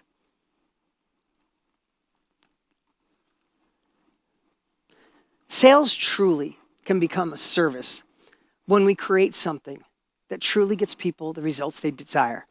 Now, who's starting to feel this? Who's starting to see what's possible once you know what to sell, how to deliver it, and how to get people to say yes? Are you feeling it? Who in here started yesterday with, I don't know if I can do this, or should I do it? And today you're feeling, I must do it. Put in the chat if you're feeling, I must do this. I see you, Kira, right? I see you, Diane. I see you, Eric, right? Listen, you could start, scale, add a knowledge product into your current business, into your life, and do something that's fun with no glass ceiling. And Tony and I are excited to get you all the pieces. That's why we're here, so you're not leaving one of those out and you get stuck in just another thing you thought about. You know, I said this yesterday, but we do this because we know what it feels like to say, is this it? Is this it? Is this the business? Is this all it's going to be? Is this the career? Is it all it's going to be? Is this the life? Are we going to miss it? But we also know the other side of this industry. We know the side where you get to that first sale, next sale, consistent sales, you start to see impact and you start to fall in love with what you do and you can't stop and you wake up on fire. We know both of those sides, the reasons we do what we do. So I'm going to ask you, no matter where you are in your business or in your life, I hope you're seeing why this, why now, and why you. Listen, you're here because you know you're meant for more. True? Do we know we're meant for more? And we all have a different definition of more. I don't know if that's more joy, more love, more freedom, more control, more income, more impact. But you're here on a Friday with us live because you know there's that thing. And the truth is, you got 2 guys over here that have been doing it for 74 years combined. And we're hell-bent on helping you achieve that more. And by having access to the right map, to the right guide, and to the right tools. Isn't it time for you to have that unfair advantage? The system that won't let you down. And we also know, and this is true, that if you're going to succeed at the level you desire, you're going to need help getting there. And if you're going to need help, Tony and I would like it to be us, because we know what we can do and what we've created. I'm so excited to share with you what we've created to bust those roadblocks, to accelerate your success. And what I'm about to share may seem too good to be true, and that's a fact, but it's not. The game has changed, and Tony and I are blessed to say we're changing it. And we are so excited. We've been working a year on this, that we get to introduce you to the Mastermind business system. This is something that's had us up at night, giddy for months. We created something that we wished we had, and we are so darn stoked to share it with you today. We went through this and shared with you why yesterday You need the right map. If it's off a little bit, you never get to your destination. You need the right guide to keep you on track. And you need the right tools to actually implement and make it real. And I want to first talk about the right map. You know, the right map. Tony and I have 74 years experience in here. 74 years. Plus, we got some great experts in the industry. And what our goal was, is we wanted to share the greatest secrets on how you can collapse decades into days. Confidently create an incredible knowledge business no matter where you are, no matter where you start. And if you see that slide, it came up a little quick here. But the right map to us is the education that meets you where you are. So it starts with an assessment. When you guys get the right map in the Mastermind business system, the first thing that you will do is take an assessment so we can meet you exactly where you are. Because one size doesn't fit anymore. And when you realize, hey, I'm a beginner just starting, here's your path. I'm already in this space, here's your path. I'm in business, I want to add it, here's your path. And you tap into Tony and I's education. And once you get your assessment and you know exactly where to start, the next thing is the 7-step jumpstart. Let me just tell you why we created this. We know for a fact that if you spend, each step is about 18 minutes. Less than 2 hours. We know if you'll spend these 2 hours, these 7 quick little lessons, you'll know what you're going to sell, who you're going to sell it to, you're going to lay it out, and you'll create a lead magnet. We'll explain what that is later. You will have the foundation for this business. Here's what we know. Once you do that, you'll never give up on you. You'll never stop. Because then once you're done with the 7-step jumpstart, then you'll get our custom learning center. Hear me when I say, this is the most comprehensive education platform this industry has ever seen. You'll know exactly where to start and exactly where to focus and where to go next. From your first sale to next sale to consistent sales. And here's the cool part. When we first launched our product, the Knowledge Business Blueprint 6 years ago, it was $1,997. And we loved it. And it made an impact on the world. But it was nothing like this. And that's a realistic price for this program, for this system. But that's just one part. That's just the map. But we wanted to make sure you had the right guide. And this one is extremely important. The right guide, Tony and I know that if you have someone who's there 24 hours a day, 7 days a week, that can answer your questions, get you off the blank page, compound what you're doing. Some of you got to experience it with Gigi last night. We knew that if we could personally hot seat with you the success you had, but it wasn't possible till now. And we just spent the last year creating Gigi. And Gigi thinks like Tony and I. You guys got to play with it last night. Who had breakthroughs last night with Gigi? They got your foundation, got your 7 steps to see what's possible, to shrink the gap. Imagine having us there 24 hours a day, 7 days a week, to help you answer questions, to get unstuck, to get off the blank page, to help you create every aspect of the business. You guys just got your 6 teaching points. Imagine saying, help me write my page, help me write my emails, help me write my headlines, and it thinks like us. This is your 2.0 Go Faster guide. It's like having Tony and I in your pocket. This is the guide that can help you make this real. But we didn't want to stop there. So I want to be with you every single month. We'll do monthly live meetups right here in the studio where I'll share my latest and greatest breakthroughs. I am in this every day of my life. I'm still teaching. We still do the biggest breakthroughs, and when we would discover something, I want to share it with you. Plus, keep you on track and not be left behind. So you'll get access every single month to me where we do the training in here. Now, here's the cool part. That was my inner circle, and I've been doing it for over 12 years. It's $1,164 a year forever just for my training.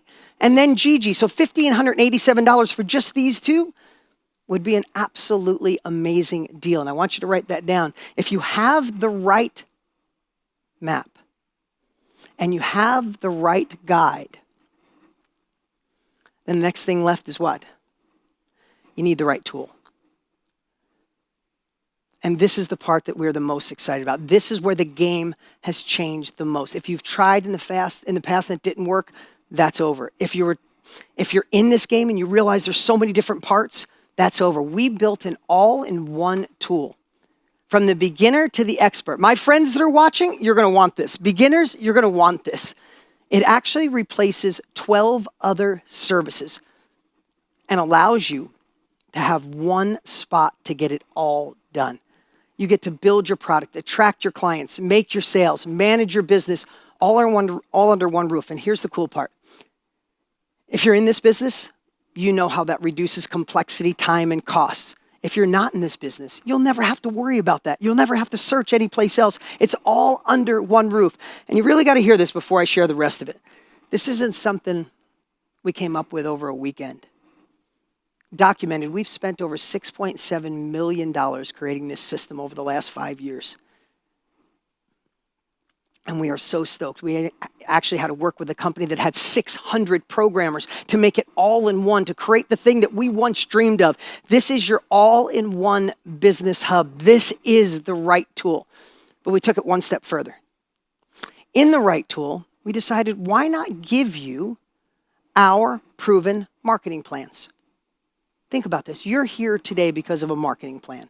You saw an ad, you clicked on a page, right? You guys clicked on a page, you registered for this event, right? You got a thank you page, you got a confirmation page, you got emails to remind you to come. We loaded our marketing campaigns into the system so you could start on third base. You could start 3/4 of the way there. We wanted to create something that allowed you the unfair advantage to get moving forward, to not have any more excuses, no more things in your way from stopping you. And the last thing we did, and I'd love to take credit for it, but I didn't. It's a plug and play builder. And what does that mean? So you got your all-in-one business hub. Don't get overwhelmed. It's everything you need to launch and scale this business under one roof. Replaces 12 other products. You have our marketing plans, whether you want to do coaching clients or you want to do a live event or you want to do a webinar, you have our product. But the plug and play builder allows you to answer 6 questions. This is where technology is here. This is why we called it The Game Has Changed. You pick colors, you answer 6 questions, and it will convert our proven marketing campaign to yours. It'll help you. We'll walk you through each of the pages on how to make this real in your life. The complexity has disappeared. Decades have been condensed into days, minutes. And that's what we built. If you go out and price the 12 things that this replaces, it's over $4,000 a year. It's all under one roof. And the cool part is we created everything here today that you'll need. And these are realistic prices. The right map. We'll start you with an assessment. You get the 7-step jump start and then your complete online learning center. You get the right guide. You get Gigi 24 hours a day, 7 days a week. You get a monthly masterclass with me. You get the right tool, which is your all-in-one business hub, our winning marketing plans, and your plug-and-play builder. $7,734 is not some made-up price. That is actual prices that you would pay. And you guys probably know this. Tony gets $1 million a year as a coach. I get $25,000 an hour and I don't have time for consulting anymore. And most of the time, I'm consulting on the marketing plans we have now added to this system that you can model. And I would say, I hope you can see why at $7,000, I would jump all over this in the past.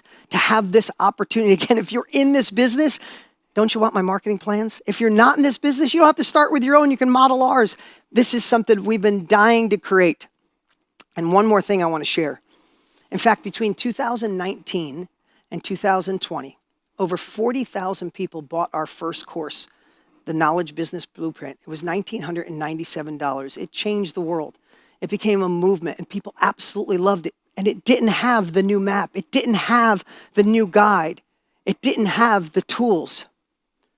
We changed the game so we can change yours. So today, you get the right map, you get the right guide, and you get the right tools. And today, as part of the Game Has Changed event, you can get it all for just $997. That is all year long for just $2.70 a day to have everything you need under one roof. Again, if you're in this business, you know how much this costs. If you're starting, you never will. To have our education, to have our support, to have Gigi. This is the greatest thing we've ever created, and we are so excited to share this with you today. If you feel my energy, if you feel my excitement, this is a year in the making. We've been obsessing on it for 6, but the last year to deliver this to you. Of course, it comes with an unconditional money-back guarantee. If after 30 days you don't think this is the greatest thing you've ever been a part of, You just make one email, one click, and you can absolutely get your money back, but you won't. And we want to do one thing to push it over the edge. If you know anything about Tony, he's the best in the world at a lot of things, but his events, they're unlike anything else that exists on the planet. There's nothing else like his events, and I feel so blessed to learn how to put on amazing events. Think about this, but for 3 days, 3 full immersive days where we get more clarity, we get more conviction, we get more community. And it even starts next week with our pre-event trainings. If you enroll during this event, we will give you a VIP ticket to the Mastermind World Summit. If you've been, you know it's one of the greatest events of the year. It's happening August 2nd, 3rd, and 4th. We'll give you a VIP ticket. That's a $500 ticket. Guys, this is what you have the opportunity to enroll in today. The Mastermind Business System, the right map, the right guide, the right tools, and a ticket to the World Summit. You have the opportunity to get it all today for $9.97. That's $2.70 to work with us all year long, to have access to everything you need to start, scale, and be in this industry. So here's what we're gonna do. We're gonna take a quick break. If you know this is for you, get enrolled right now. As soon as you do, put it in the chat and say, I'm in. We'll take a quick break. When we come back, we're gonna do some hot seats. We got Stephen Bartlett. We got some amazing things that are coming back. Go nowhere, get enrolled. Let me know in the chat, and I'll see you here in a few minutes.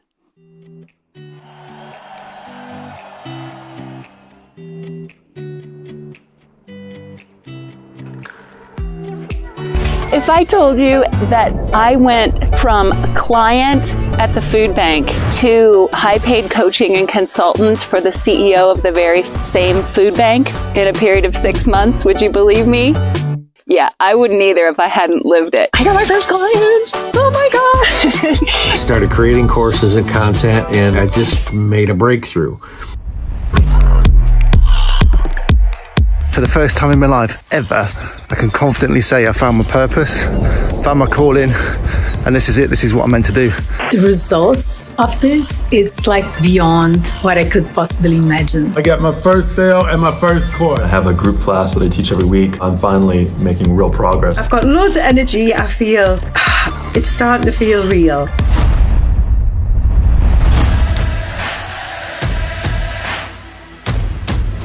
But I'm here to tell you that if you have a dream on your heart, if you want to write a book, if you want to launch this business, if you want to grow to 7 figures, all these things, while they might take time, the time is going to pass by either way, right? As Dean and Tony say. And you might as well spend it building out your biggest passion, baby step by baby step, by listening to guides like them who have already done this and are really the biggest world time experts in the world.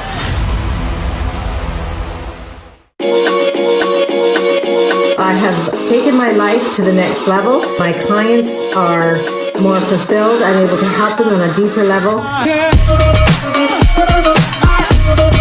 We have experienced so much growth and success in the past month alone. So people, no more sitting on the sidelines. Get out there, do your lives, because it is life-changing. And now I get why they pushed us so much. If you don't give up, you can't lose. You just, take a step back and then take a step up. If you're thinking about it, think no more. Just one little seed, one little implementation tool that you can use can transcend your life. It did for me. Anyone else out there who's considering, who's on the fence, take this leap of faith. Trust the process, and you will not regret it.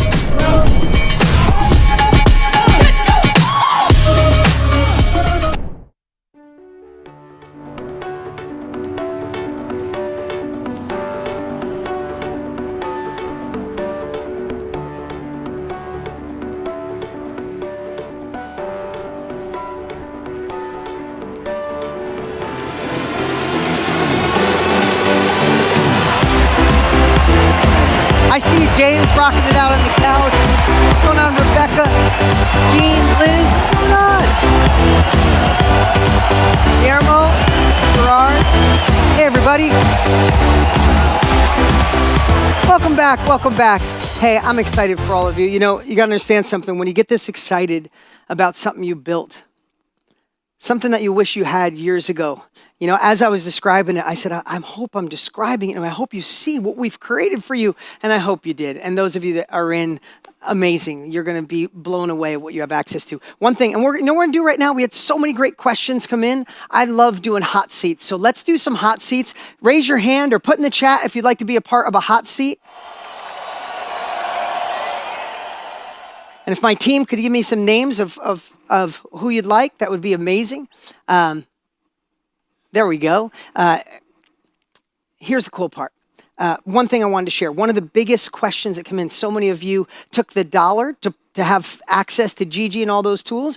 When you upgrade to the Mastermind business system, that is the holy grail. That replaces everything. You get that. You get Gigi. You get all the other pieces. So no matter what part you're at of Mastermind, when you say yes to the Mastermind business system, it replaces that and you get our latest and greatest thing. I just wanted to share that. All right. So let's do some hot seats. My team has made sure that you guys got your cameras on, that you're here, and I'm excited. Let's do our first one. Is Mr. Fred Smith available? Can we get Fred Smith? Everybody give it up for Fred Smith.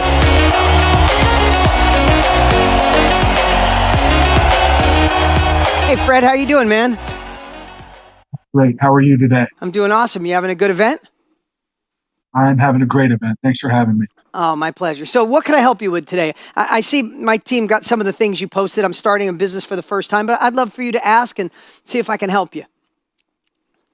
Absolutely. After over 20 years working on college campuses and philanthropy, helping people make a difference at places they care about, I'm trying to do that on my own and work with people to give all over to charities and things that matter to them. And I'm building it on my own. And I'm letting perfect get in the way of good. Instead of going out and just doing it, I'm trying to really build it and I'm trying to make it perfect. I love it. And I'm trying to just go and do. So what is the biggest thing I could help you with to keep that momentum moving forward? I think it's about how do you start and tweak it from there, knowing that not everything, it's never going to be perfect. How do you get it out to people? How do you start helping people and serve people? And then continue to change it and improve it and be better. Yeah, so I think sometimes our soul knows the answer, but our brain gets in the way. I think we can all agree to that. Is that true? Right? And some of us, Gene, I see you shaking your head. Some of us don't realize, and I really want you to hear this, Fred. Some of us don't realize that we have slowly got sucked into a career mindset. And I'm not knocking the career mindset, but sometimes a career mindset, and if you guys are if you're completely honest today, who in here has ever started a career, started a job where you felt so enthused, you got the job and you loved the company. Like, I'm going to go there. I'm going to make a difference in this company. I'm going to show who I am, and I'm going to get my raises and I'm going to get the promotions. And you had these innovative ideas to help the company.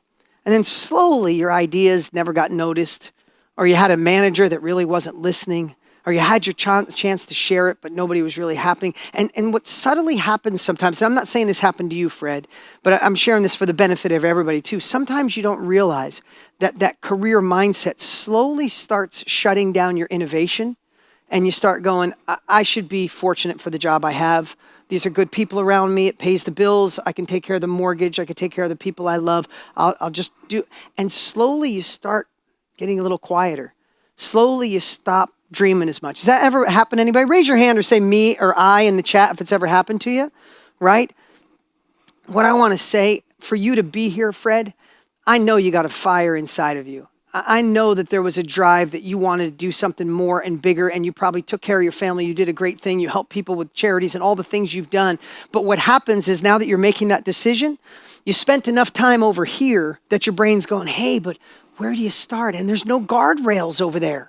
What if you have a bad month? Listen, anybody ever see that meme where it shows the entrepreneur's journey and it's like, I got this, no problem. Oh my God, what if it doesn't work? No, I got this, it's all figured out. No, I'm going to fail and lose everything, right? As an entrepreneur, we take that as like a badge of honor.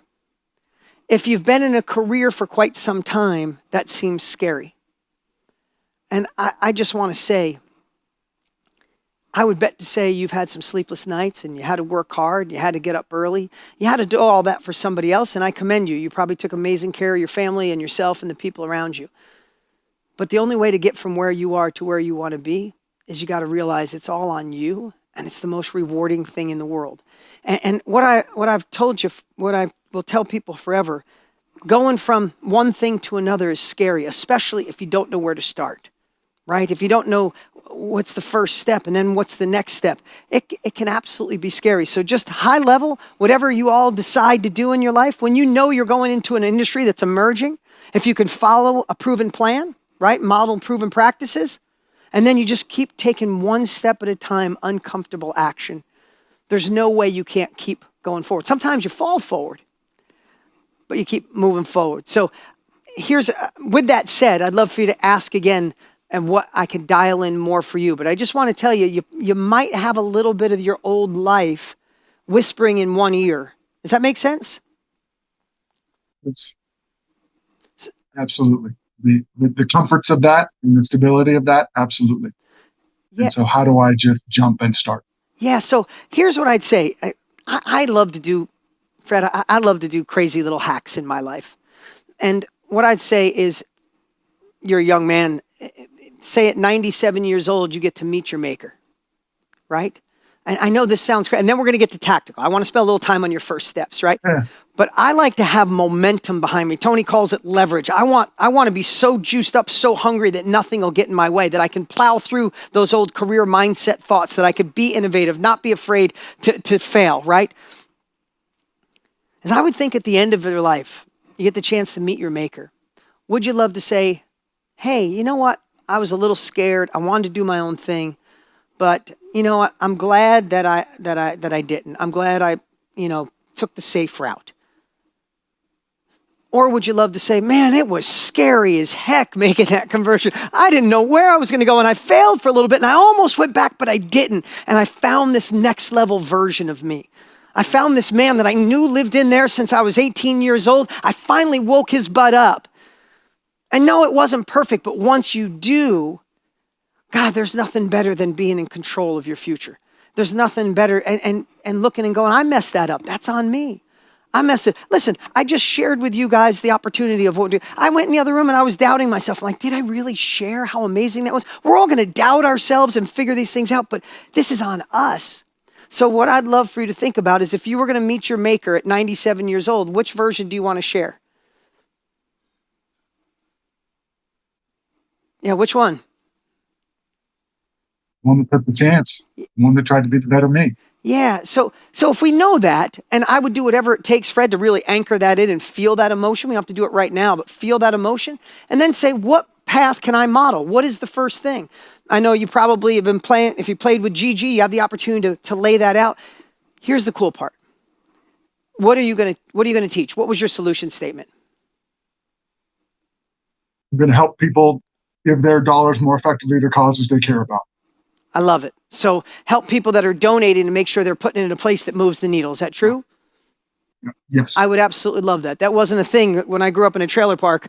I never knew I'd be in a place like this. Now I have meetings with my children and my family on where we should donate and what areas we should help. I would love to have somebody help us do that. And so there's a whole group of people that would love that service, right? So all you have to start thinking about from doing it all these years are, what are the problems you can solve?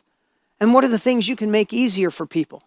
And I would start literally just putting out intriguing content right now about that. If you're looking to donate, here's 3 things to make sure you're donating to the right cause. I would start doing this. I would start putting out intriguing copy, intriguing words on social, even if there's 3 followers. I'd do it this week. I promise you, by the end of the week, you'll feel completely different when people are going to start saying, wow, I never knew that about a charity. You mean 80% of the money doesn't go to the kids? I don't think that's good. I want to go to a charity that 80% goes to the kids, or 90% goes to the kids, or whatever the charity is. You start doing that, and all of a sudden you'll start getting feedback of, oh, there's a bigger hole here. Oh, I want to help family offices. I want to help families with money. I want to help individuals with money. And all of a sudden you'll start fine-tuning it, and then you follow the map. This is the information I'm going to share. This is who I'm going to share it with. I'm going to design a course. I'm going to do a monthly training. I'm going to start a coaching program. And you just start going one step at a time. Just remember Kaizen. It's how do you run a 1,000-mile race? It's one step at a time. But I would just tell you, and this is for everybody as well, how freaks you out? How do I start? Oh, how do I do this thing on social media? How do I talk to people? How do I build a page? You got to replace it with who? Who's already done it that you can model? Of course, what we have here, we created today, but if it's not us, make sure you're modeling somebody who's already been there, that gives you the map, that gives you the right guidance, and that gives you the right tool. And then you're just following a path, incorporating your unique life experience into that. I hope that helped, Fred. Awesome. Thank you. Listen, one thing I want you to hear. There are people out there right now that need exactly what you're offering, and they probably can only hear it from you.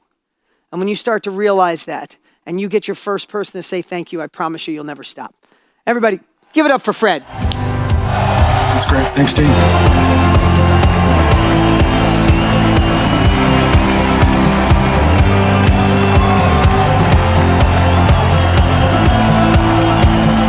All right, can we give it up for Corey Wilder? I hope I said it right. Give it up for Corey, everybody. Hi. Corey, how are you? I'm doing great. How are you? I'm doing great. So you wrote, how do I get comfortable making sales? There's a lot of other stuff, but tell me a little bit about you and how I can help you. Yeah, actually, I'm a marketing executive. I have a career in a field where I promote everybody else and everything else. And yes, I'm in a career. I'm also in higher education, but I'm also finishing my doctorate. I have a lot to offer, and I do have a very solid course idea. I'm comfortable putting all of it together. I know I can make a great product, and then I have to go tell people. But not that I can't get the ads out. It's the personal self-promotion. I guess somewhere you learn that that's not polite or something like that. And I just would love a little bit of advice as to how to get out there. So tell me what your end product, the one that you're thinking you love, what would that do? Yeah, actually, I want to empower professionals to leverage generative AI to help them grow and catalyze their careers. It's a really amazing tool, and people are very uncomfortable with it. So just like you offer Gigi, there are a lot of tools out there that people can leverage that they're just not, and they're afraid to use them. So yeah, so I want to help them get there. Here's how I look at it. Before I just made an offer to all of you guys. Before I make that offer, I think to myself, does this get the outcome everybody in here is desiring more? They want to have more freedom. If you're still on, you're at least intrigued about being in this industry, right? You're still here. You're like, how could I do this? And in my head, I'm like, did we give them the right map? 74 years of figuring this out. It will cut decades off of somebody doing it. Gigi, we spent a fortune. It's not just traditional AI. It's ours. It thinks like Tony and I. I'm like, that gets them off their blank page, gets them to go faster. Oh my God, we have a tool that they don't have to leave. They can do what they want, right? So the reason I'm sharing all that is because in my head, I go, I'm doing a disservice to everybody here today if I don't present this in a way, if they don't see it, if they don't feel my congruency, my authenticity, my caring for them. I'm actually screwing these people over because they might go and find somebody else or get an inferior product, or worse yet, do nothing. And that emotion is what I want to give to you right now. Is you know what you could give people. Can it save them years of going in the wrong path? Oh, it'll get them ready for the future. It'll make them less uncomfortable with all of the changes that are going to be coming. Right. And what I would list today, I would list for you, for personally, and anybody listening can think about this, right? I would list all the benefits. Everybody write this down. If you're like Corey and thinking about sales, I would write down all the benefits someone would have if they learned what you want to teach them. And then I would think about all the things that they will struggle with without your teaching. And then I want to ask you, Corey, you seem like you have an amazing energy about you. You have a beautiful smile. Could you really let these people struggle with that if you have the answer? I hadn't looked at it that way. So simple. And it makes so much sense. It really does. I think, you know what? It's true. I know that nobody teaches this the way I teach it. I know that I know this stuff in a way that would really help other people do very well using it for their career aspirations, for their business aspirations. It's just been so exciting, but I hadn't really felt that energy, I guess, until now. Yeah, so I gotta tell you really quick. I'm gonna tell a quick story. I really want you to hear this. I was at a women's conference, so I think it obviously relates to you. 5,000 amazing women in the room talking about this. I talked some of the strategies I shared today. I was teaching about selling, and I said, who in here wants another level? They all raised their hand. Who wants to impact people? They raised their hand. Who's a little hesitant of sales? 3/4 of the room raised their hand. A woman stands up. I said, what do you do? I called on her second row. I'm going to tell this real quick. And I said, so what do you do? She's like, I help women through trimester 4. Who would have known that after having a baby, you still look pregnant, you feel pregnant, your emotions are messed up, you think your husband doesn't love you anymore, you're absolutely going nuts. And I felt so alone. But I did yoga, and she named all the things I do. She goes, now I help moms through trimester 4 to make them feel beautiful, to love them, to get them on. I'm like, is it working? She's like, oh my God, every woman I work with. I'm like, but you don't like sales? And she went like this. She went, no, her shoulders. She's like, no, I just asked her. I said, why are you screwing these women over? And she went, what do you mean? I love them. I said, can you help them? She goes, absolutely. Do you make them feel alive? Yeah, this Mary, I just had Mary. She's like so on fire again. I said, yeah, but since you don't put yourself out there, you're letting these women suffer in silence. And I watched her just stop. And she got tears in her eyes. And she's like, not anymore. Not anymore.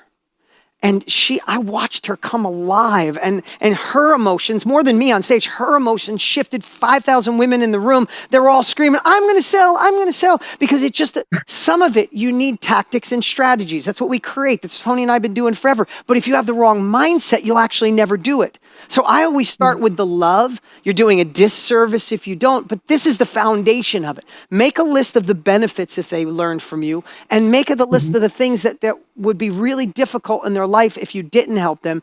And then just think about the disservice of not helping them. And I promise you, you'll go through a different lens. You'll fall in love with getting a yes, not feel like, oh, what if I do? Does that help? It is a year of coaching in 45 seconds. Thank you, Dean. I really appreciate it. Everybody, give it up for Corey.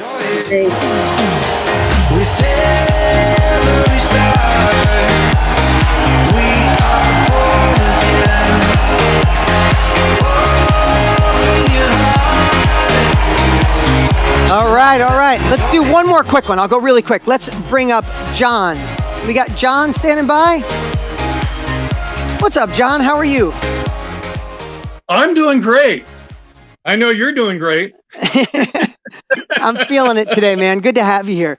So you're a business owner. Go ahead. Ask your question. I'm going to try. I know we're running a little tight on time, but I want to get to your question. I've been self-employed most of my life. Gone through several different businesses. I'm a real estate agent at the moment. Been doing it about 9 years. And I kind of noticed that there's so many other things I like doing. Do I take, that and do that instead? I'm good at my job. I'm really good at it, and I love helping people. But also, I've just had so many other life experiences that, man, I could share that too. So here's, John, I love this question. And you're the only one out of 800,000 people that feel that way. No, I'm kidding. Right? Especially when this is something new. When this is something new and we have lots of things. Listen, like I shared, my wife. I was with my wife 2 nights ago for dinner. We were talking about it. She goes, God, hair extensions are her life, and she's one of the best on the planet at it. She goes, I could teach women how to do that, but I could teach allergy moms that they don't have to feel alone anymore. And this is the thing. And she loves gardening. She's obsessed with it right now. So she had the 3 things. And we just went through a quick little exercise. And I'll share this with all of you. Right now, because of our access, we can find people in any niche that you can imagine. Call it a niche, call it a segment. It doesn't matter what you decide. We have somebody who's doing well painting with wolves. It's an amazing niche. She paints and she brings wolves by you so you feel calm and painting and nervous all at the same time. Who would have ever thought? But she's successful. So what I'd say first and foremost, what could you see yourself doing for the next couple of years? If you pick something, you don't have to pick it for life. But if there was something you were going to do for the next couple of years to get your feet wet, to build the process, to understand how it works, because here's the cool part, John, once you build it under one thing, if you go, yeah, I was teaching real estate, but I want to teach this passion I have. It's the same foundation. It's the same blueprint. But here's why I want to share how it gets exponentially easier for all of you at this phase, why we call it the game has changed. Because you can use Gigi to help you compound whatever your passion is. So you might have been in real estate and you're really good. You might have this other thing you're really good, but what's something you really love? Something that was on the list that you're like, man, that might be the thing that fires me up. I'm really an artist. I've been doing photography my whole life, and in the last few years, I've embraced cinematography too. I've been using it in our business, but I just like, I like just when I'm out, when I'm hiking, climbing a mountain, I've got a camera with me. People have known me since childhood. They think of me, oh, the guy with the camera. And so that's something that's just easy and I fall into, and I tried making a career of it a long time ago. I couldn't make enough to eat. Yeah, so I'm going to give you a little strategy. You ready for this? I'm going to do this in 90 seconds. Here's what I'd love. I could see the smile on your face when you talk about photography, okay? I think we all can. I want to tell you, you are a chapter ahead. You might not be as good as the greatest photography in the world, but you're way better than someone who's deciding today they want to get into photography. You could help that person get in to see through a different lens while simultaneously you could get better at your own craft. And here's what I'd suggest. I would do two things. I would go to Gigi and start asking, what are the 5 best steps to help a new photographer get into a business that can help reduce, not in a business, do it to reduce stress, to feel more joy, to feel more love, and make it a hobby. Let's just say that's what you want to help people with. You could literally have Gigi help you compound that and create what you should teach. Simultaneously, what I would do, I would go online and I would find 5 or 6 photographers that you admire. And I would DM them and say, hey, this is John. I'm teaching people how to be better at photography. I love your work. I would love to set up an hour interview with you. And I would do that to at least 10 of your favorite photographers. I'm going to give you a promise. At least 5 of them will say yes to you. Interview them on what are the things you love. What is the first things? You will correlate 5 amazing photographers. You will get their biggest secrets, and you can be the reporter of those secrets combined with what you've already done and have Gigi help you put it all together. What do you think Tony did when he wrote Money Master the Game? He just interviewed people that were investing. When he wrote Life Force, he interviewed people that were good at changing. He wasn't the Life Force guy. He wasn't the investing guy, but they were both his passion. So we used technology and he used interviews and created some of the best products in the world. So John, my suggestion to you, follow your passion. Go interview 5 photographers you admire. Use AI and Gigi, because it thinks like Tony and I, to craft your program. And I promise you, you could create something that you absolutely love. I mean, how cool would it be every day you get to talk about photography, do photography, and it ends up being the business that you love. I hope that helps. That was great. Thank you so much. Everybody, give it up for John. Give it up for John, everybody.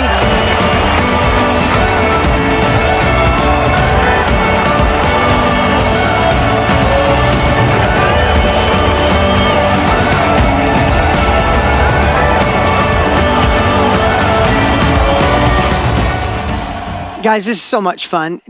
Who's starting to see what's possible with this? Right? In so many different ways, in so many different shapes. And the fact of the matter is when Tony and I were on a golf course 12 years ago, or actually 12 years ago is when we first were, and we only golfed twice a year with each other, but we were on 7 years ago. One of the main things was, how do we make self-education the new norm?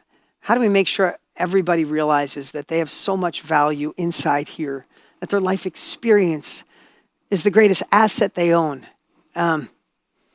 And it's just such an honor to be here with you guys right now and watching this transformation, being in a place where the game has changed, where you have the tools to go faster, have the tools to make this real. So in a month from now, this could be your thing. Next, we have an amazing speaker coming here in a little bit, amazing interview. But before that, we have someone here today I think is really special. Her name is Renee Marino. You might not know her. Maybe you will. Could recognize her. I met Renee a few years back. She was someone that had a dream of being on Broadway and worked her tail off to do it. And she finally got there. And then COVID came and other circumstances in her life shifted everything. And that was gone. And she found a way. She was on an event just like this with Tony and I. And she found a way to shift that into a new purpose and found something that lit up her life. And she's just done amazing things. And I'm so excited to have her here to share some strategies and some secrets that she wished she would have known earlier. We have a quick little video. Let's play this video. When we come back, we'll do a quick little training with Renee Marino.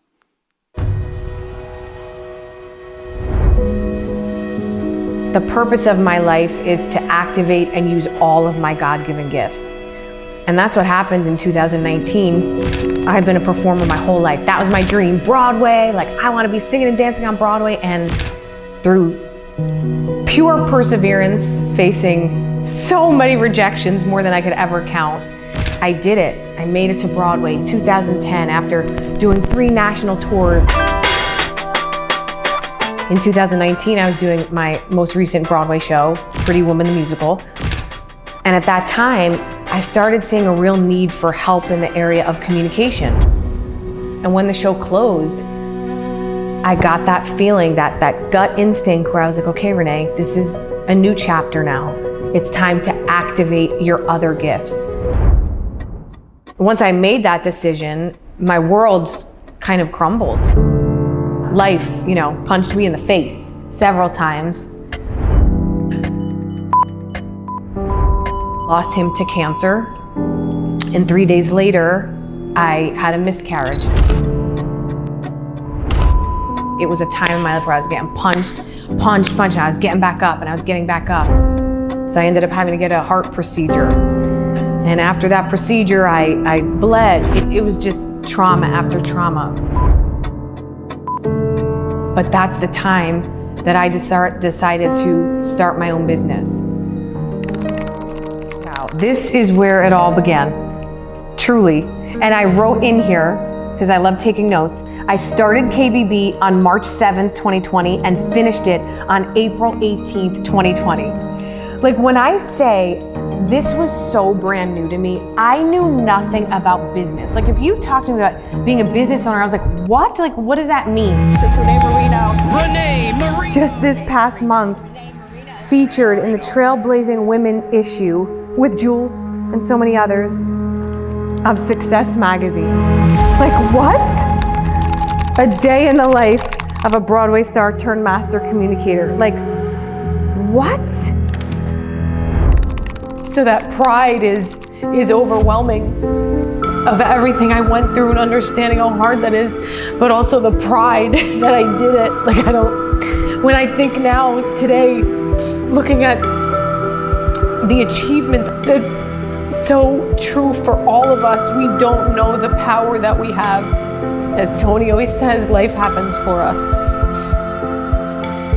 It was all started from here. From investing in myself, investing in self-education, taking KBB, Tony, Dean. So like, if you're feeling like this is too much for me, this is too brand new, trust me, it was not any more new for me. This was like walking blindly into something.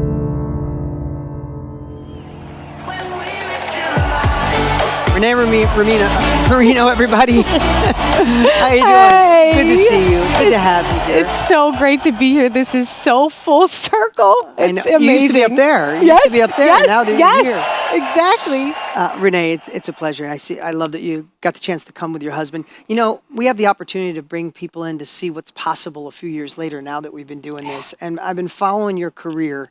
I got some questions. I put them on cue cards.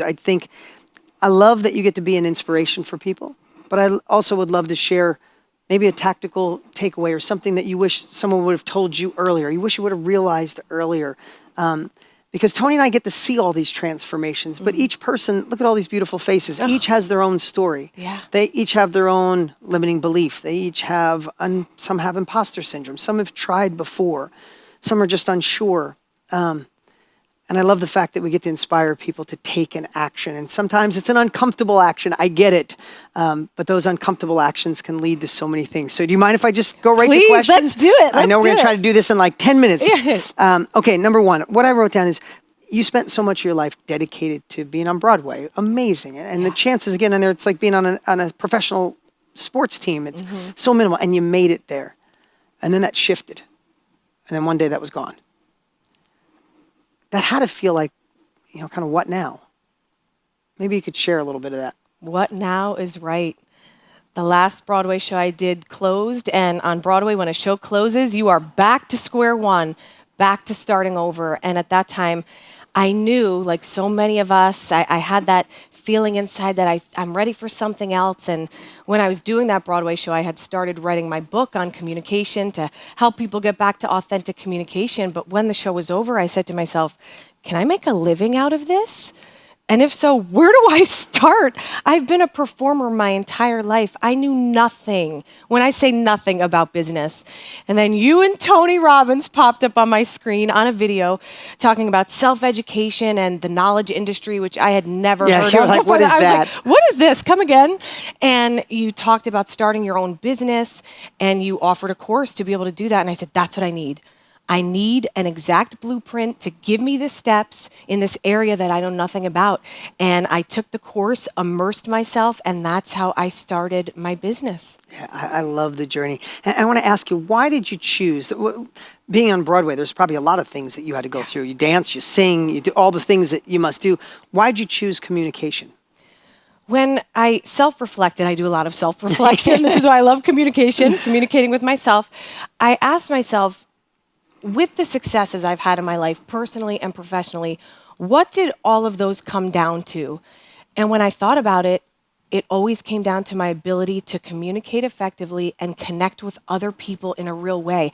And I said, this is what I have to help other people with, because in our lives, everything starts with communication. And when we learn to master this skill, we become limitless. And I said, I'm going to be the person to help do this. Yeah, and so I just want to share that it's a different frame. And those watching today, you were doing the thing. Yes. And then all of a sudden someone comes along and says, the thing you're doing is actually more valuable than the thing you're doing. It's kind of a little bit of a mind It's a mind twist, flip. and because now you're talking with confidence. I realized the communication, but I would bet to say, and maybe I'll just ask you, when you first thought about doing this, like, I'm going to take what I learned, communicate, and people actually pay me for that. That had to be one thing. Yes. But then the second thing I'd love to ask you, if you don't mind, is, was there anybody in your family like, are you nuts? Because my sister, when I watched Tony Robbins, I bought his course. Not only did it affect my life, I said, I'm going all in. And this was back in the days when you had to do infomercials. So I had to spend $150,000 for an infomercial of money I didn't have. I had to buy product. I had to do all these things. My sister, who I love dearly, and she's a sweetheart, she drove from Virginia to New York to sit me down like an intervention and said to me, stop. You didn't go to college. You're not a teacher. You're not Tony Robbins. What you've done, she said, what you've done is amazing, team, but stop it, not that.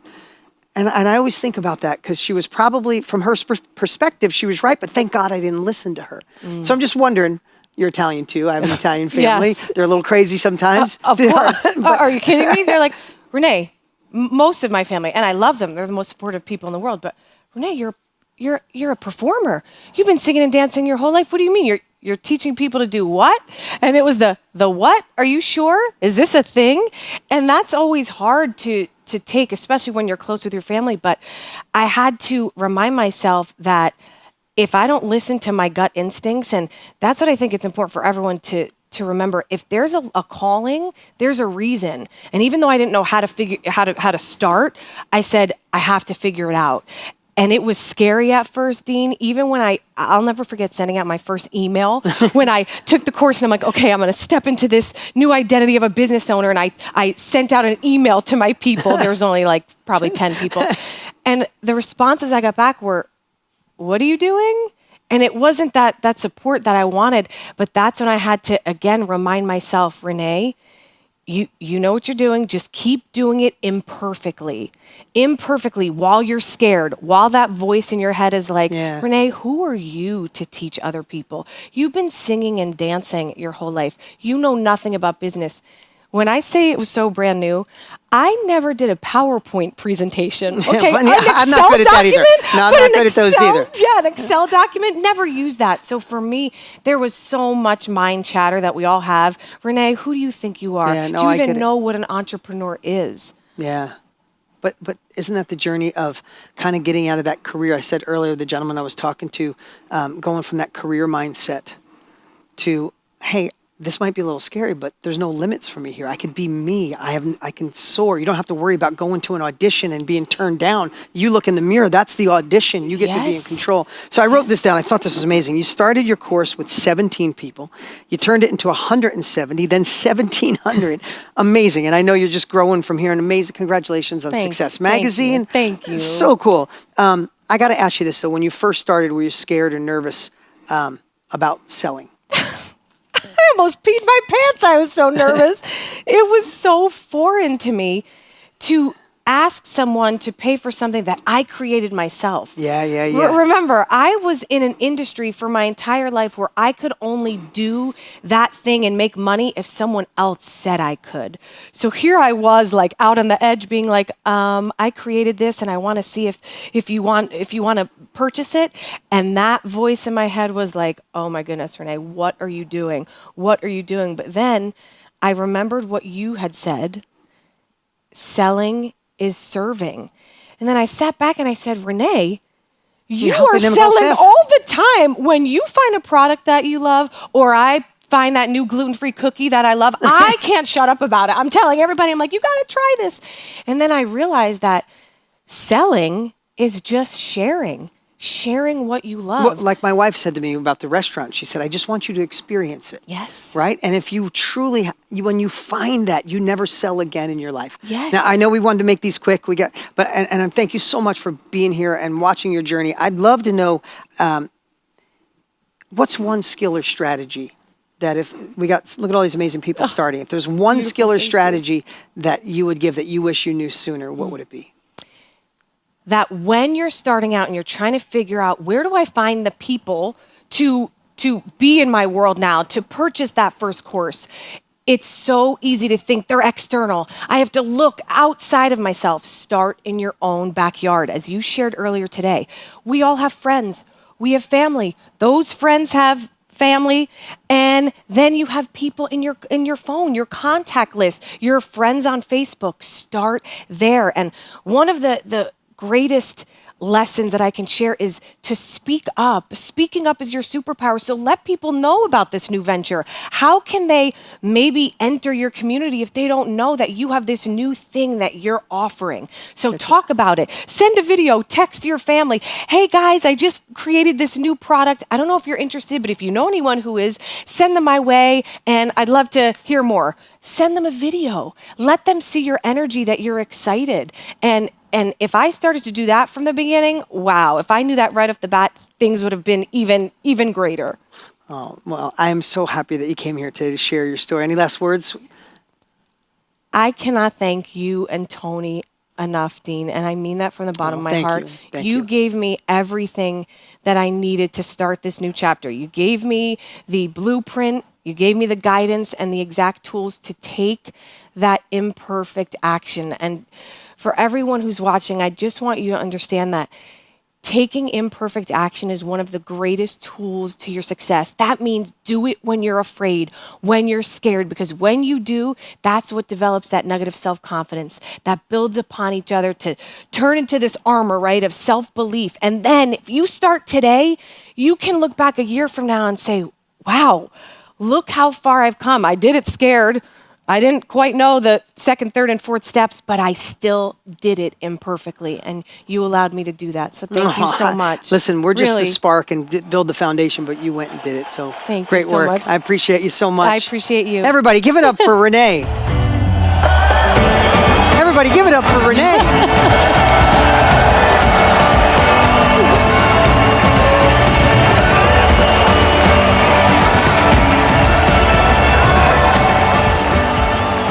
You know, I wish you the gift of someday be able to sit with someone that you gave that spark to. No matter what it is you're going to share with them. This is what drives us. This is what makes Tony and I do what we do, is to be able to see that. And we all get to experience that. Okay, up next, we have an amazing interview with Mr. Stephen Bartlett. I'm not sure if you know Stephen. I knew a little bit about Stephen until everybody in my team just kept telling me about this young guy from England that was doing incredible things in business, in our industry, in multiple industries, but also in ours, with a great podcast, with a great book, with great courses, with great training. And I'm like, all right, I'll check him out. Yeah, Diary of a CEO.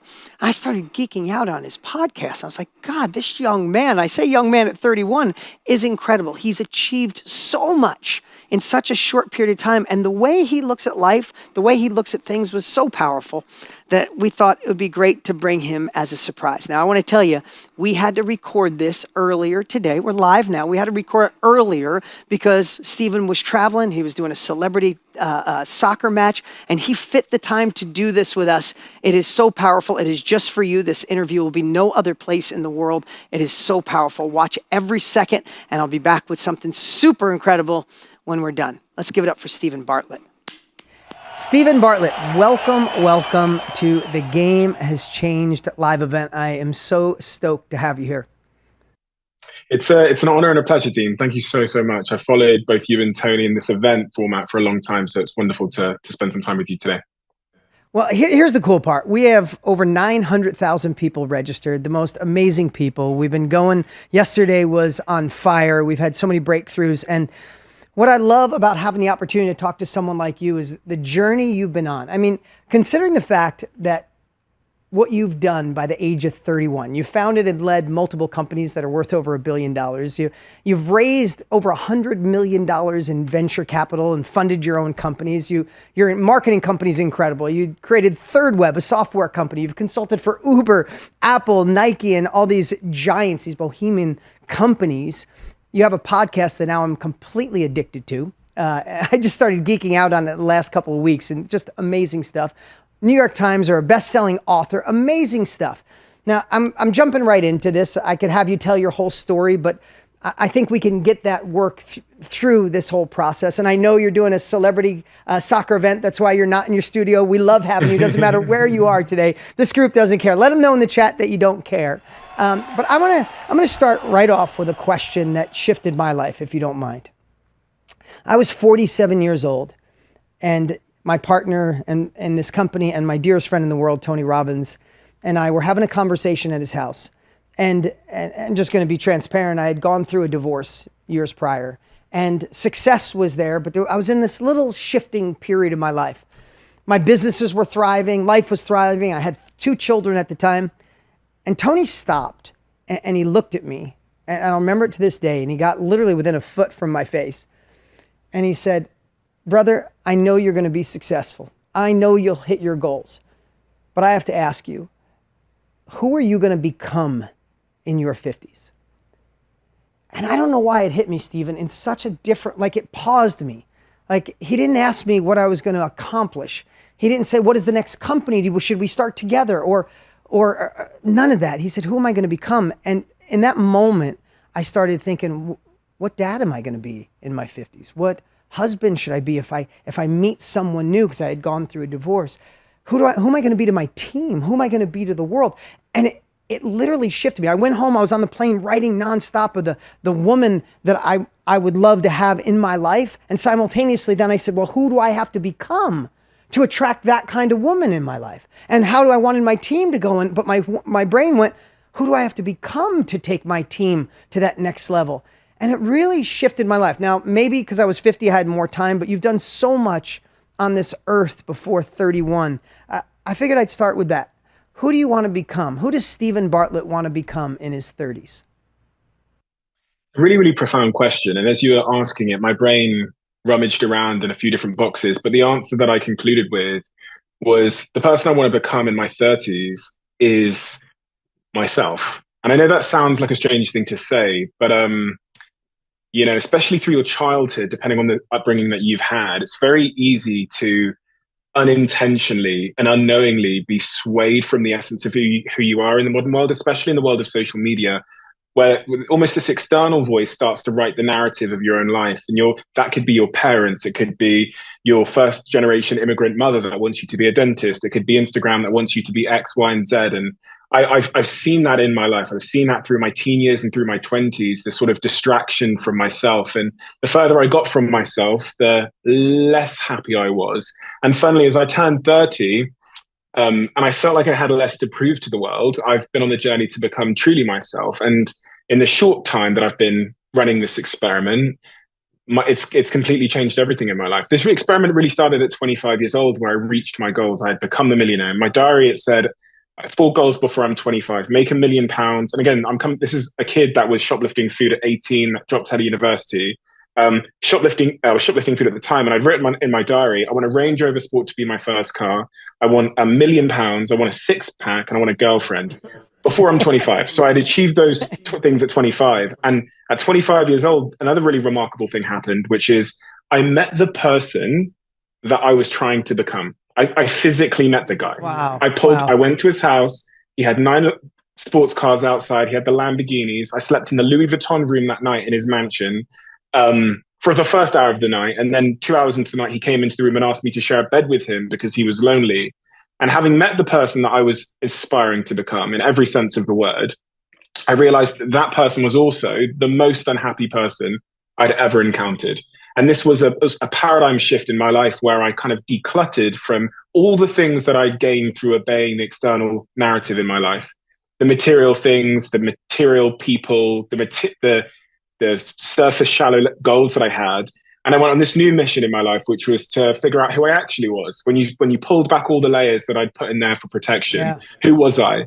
And this new era of my life, it's a journey to becoming my true authentic self. And that will be a father. It will be a kind human. It will be in very, very many respects a philanthropist. And it'll be someone who's making his decision through the lens of purpose. And that's much of the reason why I started the podcast. So yeah. I love that. God, what an incredible answer, and amazing to be there as you just turned 30. You know, you're 31 right now, right? Yes. Yeah. Yeah. Amazing that you're in that spot. You know, I just got to share this. One of the things that shifted my life when I met my wife, that I'm married with now, and we're 8 years in. She's the love of my life, and we still have an incredible relationship. And one of the things that I said when I met her, and I knew that the universe, God, whatever your beliefs are, gave me this opportunity, and I had to become the man that could create that. And one of the things I said to myself is, I know this might sound silly, but the more we get to know each other, the way I think, I said, if my wife could have a hidden camera on me for an entire week, and there was no filter, and she saw the DMs, she saw my text messages, she saw everything, I want to make it so if she watched it and I came home from work, she would run across the room and jump in my arms and say, I love you more. And I make every decision in my life right now. I could get emotional thinking about that, because we are not the people we show the world. We are the people and the actions we take when no one is watching. And it took me a long time to get there. So I'm raising my hand saying, I'm not perfect. I've made massive mistakes in my life, but I'm at a phase in my life that I want to be the same when you meet me here, or if we do something in England, or I meet you someplace, you go, that's the same guy, no matter when he's with his wife, this is who he is. So you said it more elegantly, but it's a great journey. So beautiful. What you said is so beautiful, and it's such a nice frame to think through. And what it sounds like you've basically created in your life is what we have in business, which is a mission statement. And the mission statement becomes the filter in which we make our decisions. But very few people have a personal mission statement. So their decision-making is opportunistic. They'll be easily swayed by external temptation or distraction disguised as opportunity. And until you have real clarity on that mission statement, that personal mission statement, decisions can be disjointed and confusing. So that's what I did effectively. It sounds like what you've done, and you described the frame there, which is, if my partner, who I think of as pure in every sense of the word, and I love so much, saw the decisions I made, would she be happy? And, you know, I have a partner as well. I've been with her for 5 years now, and I've never met a better human being. I've never met a purer soul in the world that wouldn't steal a towel from a hotel. You know what I mean? So, yeah, so good. So good. I might borrow your frame now. I should really borrow that. Yeah. Because, you know, it's the little things, right? And it keeps me from even anything other than that focus. The last thing I'll say is I get to walk through the door. Literally, after 8 years, I walk through the door and my wife looks at me like she just met me, and I'm not messing that up. You know what I mean? I'm not messing that up, right? Hey, you know, here's the thing. I obviously don't know your entire story, the thoughts, the fears, the dreams, the things that happen as we're talking about in the invisible. right? To get from where you were at 25 to where you are now, there was a lot of self-doubt. To go from Botswana to England, to drop out of university, to shoplifting and having, nothing at your fingertips, to having that dream. In between that, without knowing you, I just know, because I lived in a trailer park as a kid. My mom worked 3 jobs to make nothing and support us. She'd come home at midnight, and my sister and I tried to take care of her. One of the main reasons I worked hard, Stephen, is because I wanted to retire my mom. I was sick of watching her work so many hours to make nothing. That was my first muse. It was my first passion. I say that because, and I'm going to tell a quick story here about my daughter, and then I'll ask the question. I say that because one of the things Tony and I agree, and I may have learned this from him, but it's become a part of my life, is one of the main ingredients for people who find success, live into their full potential, or find a way to start saying, I want to be me, the real me, is the only way to get there. One of the core foundations is you must be hungry. You have to have a deep hunger. You have to have a deep purpose. So when you doubt yourself, when you're on the couch and nothing's working, when your family says, hey, Stephen, enough's enough. I know you're trying this thing, but all those things, the people we know that made it just had a hunger so deep. And I'll tell you where that came from. Just literally yesterday morning, I had breakfast with my 17-year-old daughter.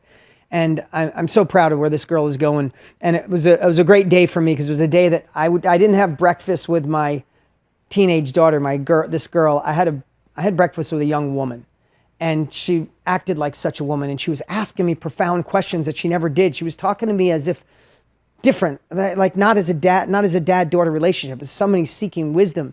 And she said, with all the things you've done, and I was blessed, fortunate, while we're in the restaurant, 3 different people came up and said, Dean, thank you. I got your book in 2009. I got you. And she's like, you've met all these successful people. What is the ingredient? Is there one, Dad, or is there a million things? And I said to her,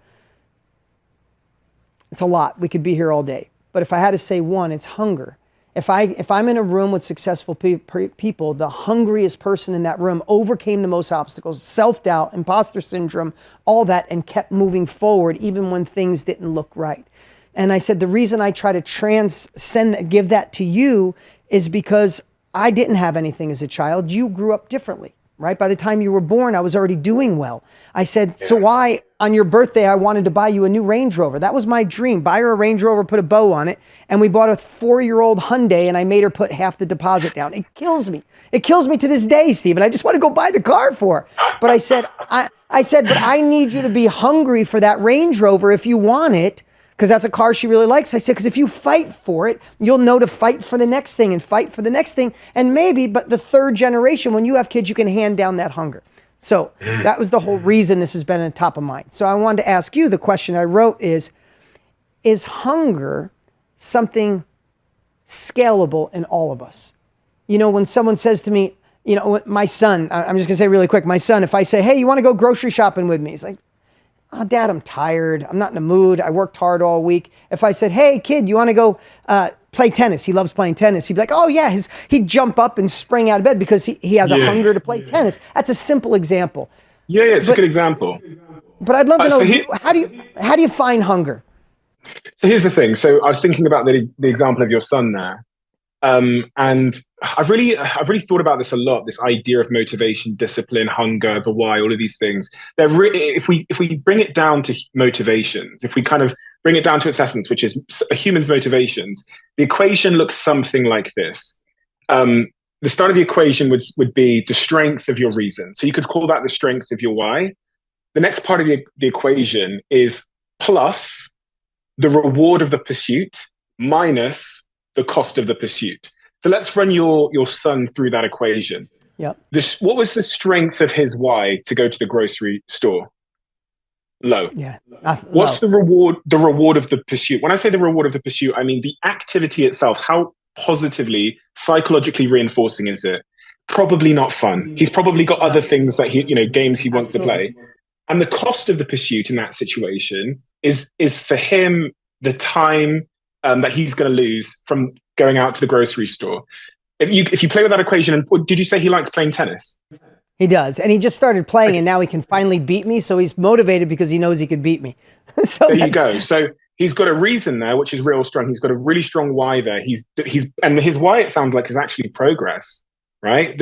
We call this the progress principle, which is one of the most psychologically reinforcing things to have in work or in any facet of your life, according to the Harvard Business Review, who asked people to keep thousands of work diaries, then asked them to point at their favorite day in work. And they pointed at a day where they had a feeling of progress, even if it was small.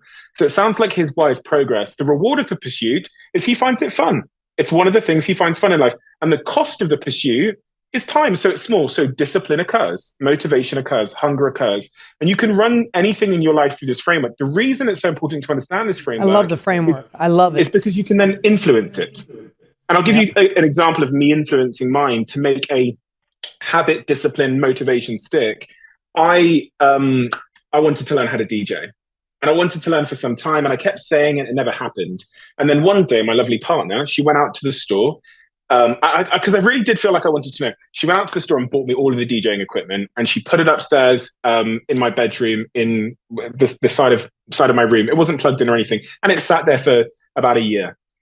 One day, when I understood this idea of the discipline equation, I thought, if I make the reward of the pursuit as easy as possible and as enjoyable as possible, and I make the cost of the pursuit as low as possible by putting it on the kitchen counter, plugged in, where at all times, when I'm coming in the front door, it is 1 meter away from me at all times, and I have to press one button to turn the whole system on, would the behavior occur? And it did. And every single day, I was walking through the kitchen, because it was sat there, it was accessible, and it was just one button away from turning this whole huge system on. I did it because I got really, and I also, the other thing I did is the screensaver on my phone was an AI generated picture of me playing at Ushuaia, which is one of my goals. So every time I looked at my phone, I was reinforcing that why. There's no doubt on earth, if you've ever DJed in your life, the reward of the pursuit of doing it, it's like therapy. And to limit the cost of the pursuit, I made it so easy to do. And the discipline stuck. So I DJed for a year and a half, and then I did a massive show in London with thousands and thousands and thousands of people.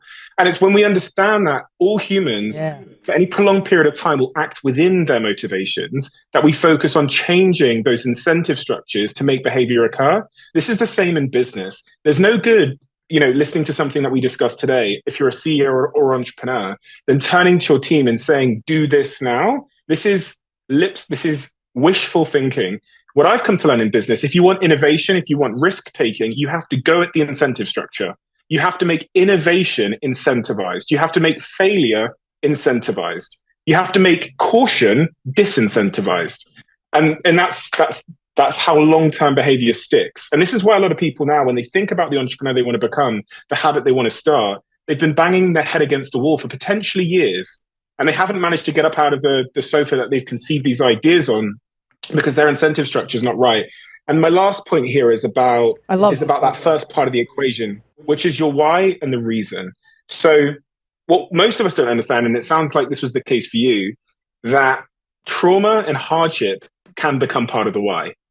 And in the same way that for some kids, it's playing the piano because their father told them they couldn't. And I've got friends who are some of the most successful people in this country the reason why they are so driven is because their father always demeaned them and little brothered them. Their father was a billionaire and they lived in his shadow. Now they want to prove him wrong. Some mutual friends of ours actually have told me this. The why part is so critical, because when we talk about hunger, it's not, I don't believe it's possible to become hungry at anything.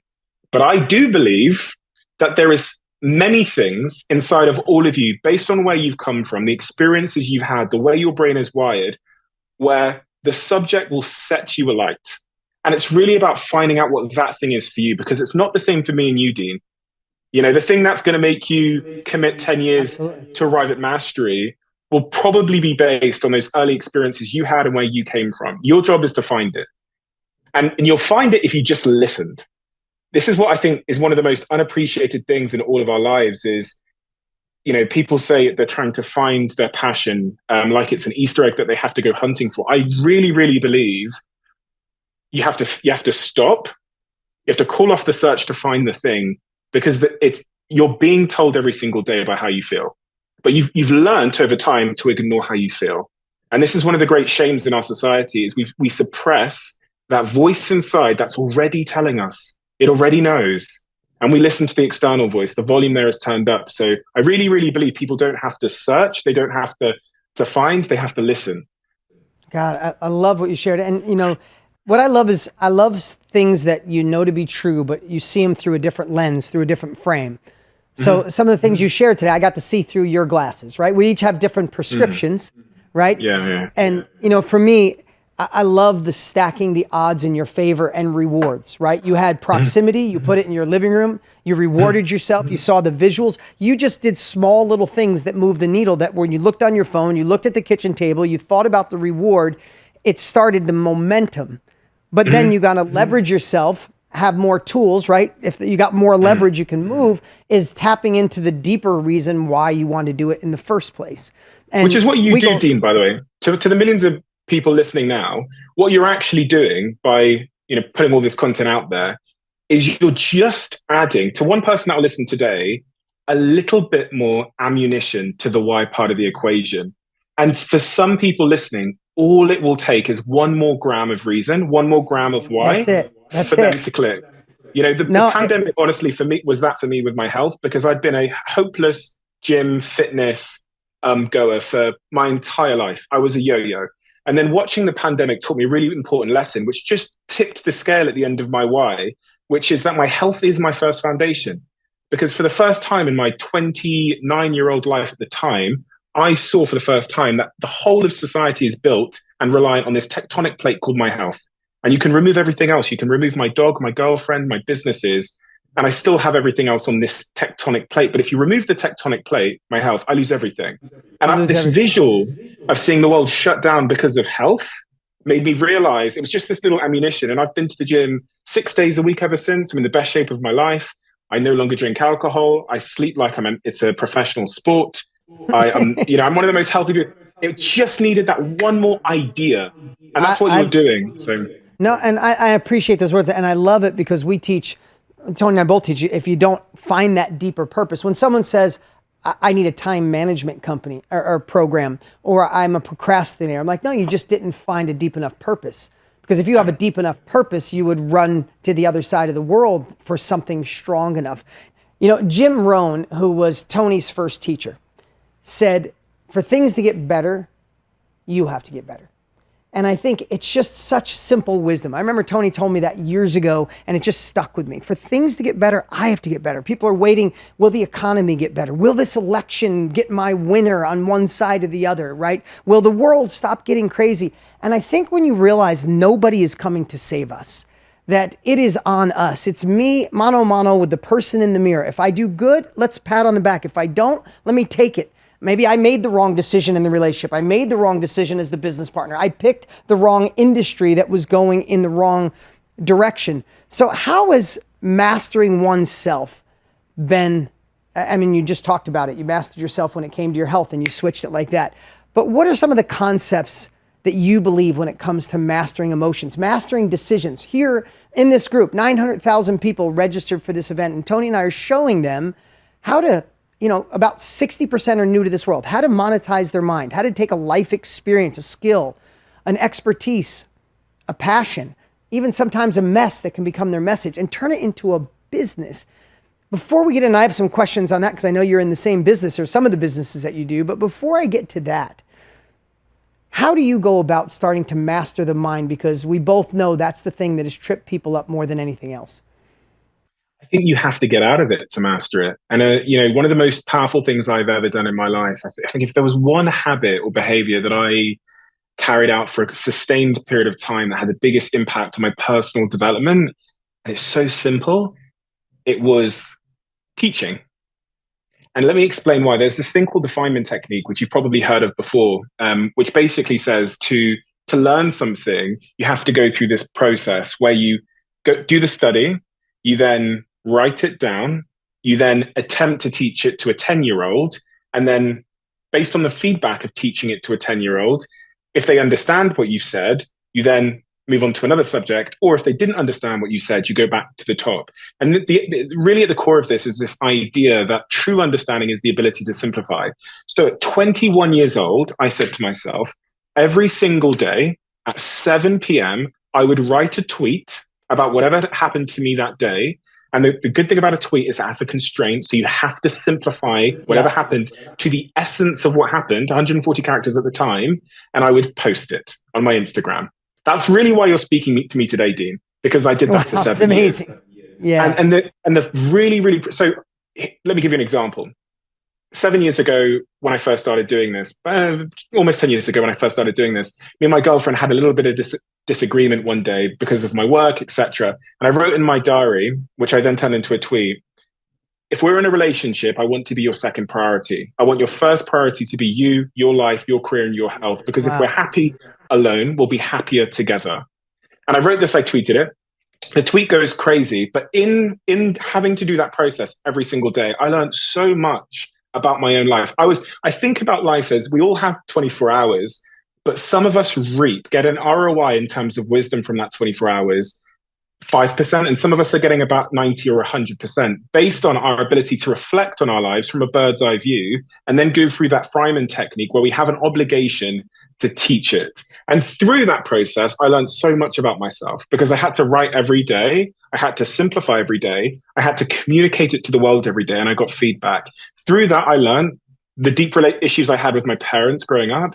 I learned about some of my own toxic behaviors that would have stood in the way of my happiness otherwise. I learned why I was running away from women up until the age of about 27. And I learned about business. I learned about my emotions. I learned about why I respond the way I do to my employees sometimes. I learned about my health.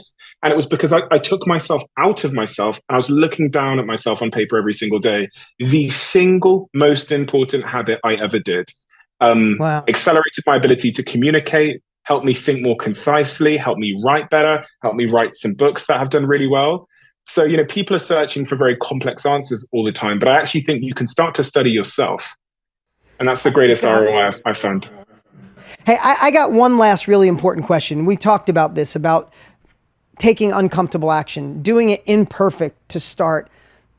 People are here today, and Tony and I are showing them a path to maybe, if they're in an unfulfilled career, finding something that lights them up. Or maybe they've been an entrepreneur in and out, and it's finally time to take hold and just go after your dreams. And some people are in business, and it's time to add an information product to their traditional business.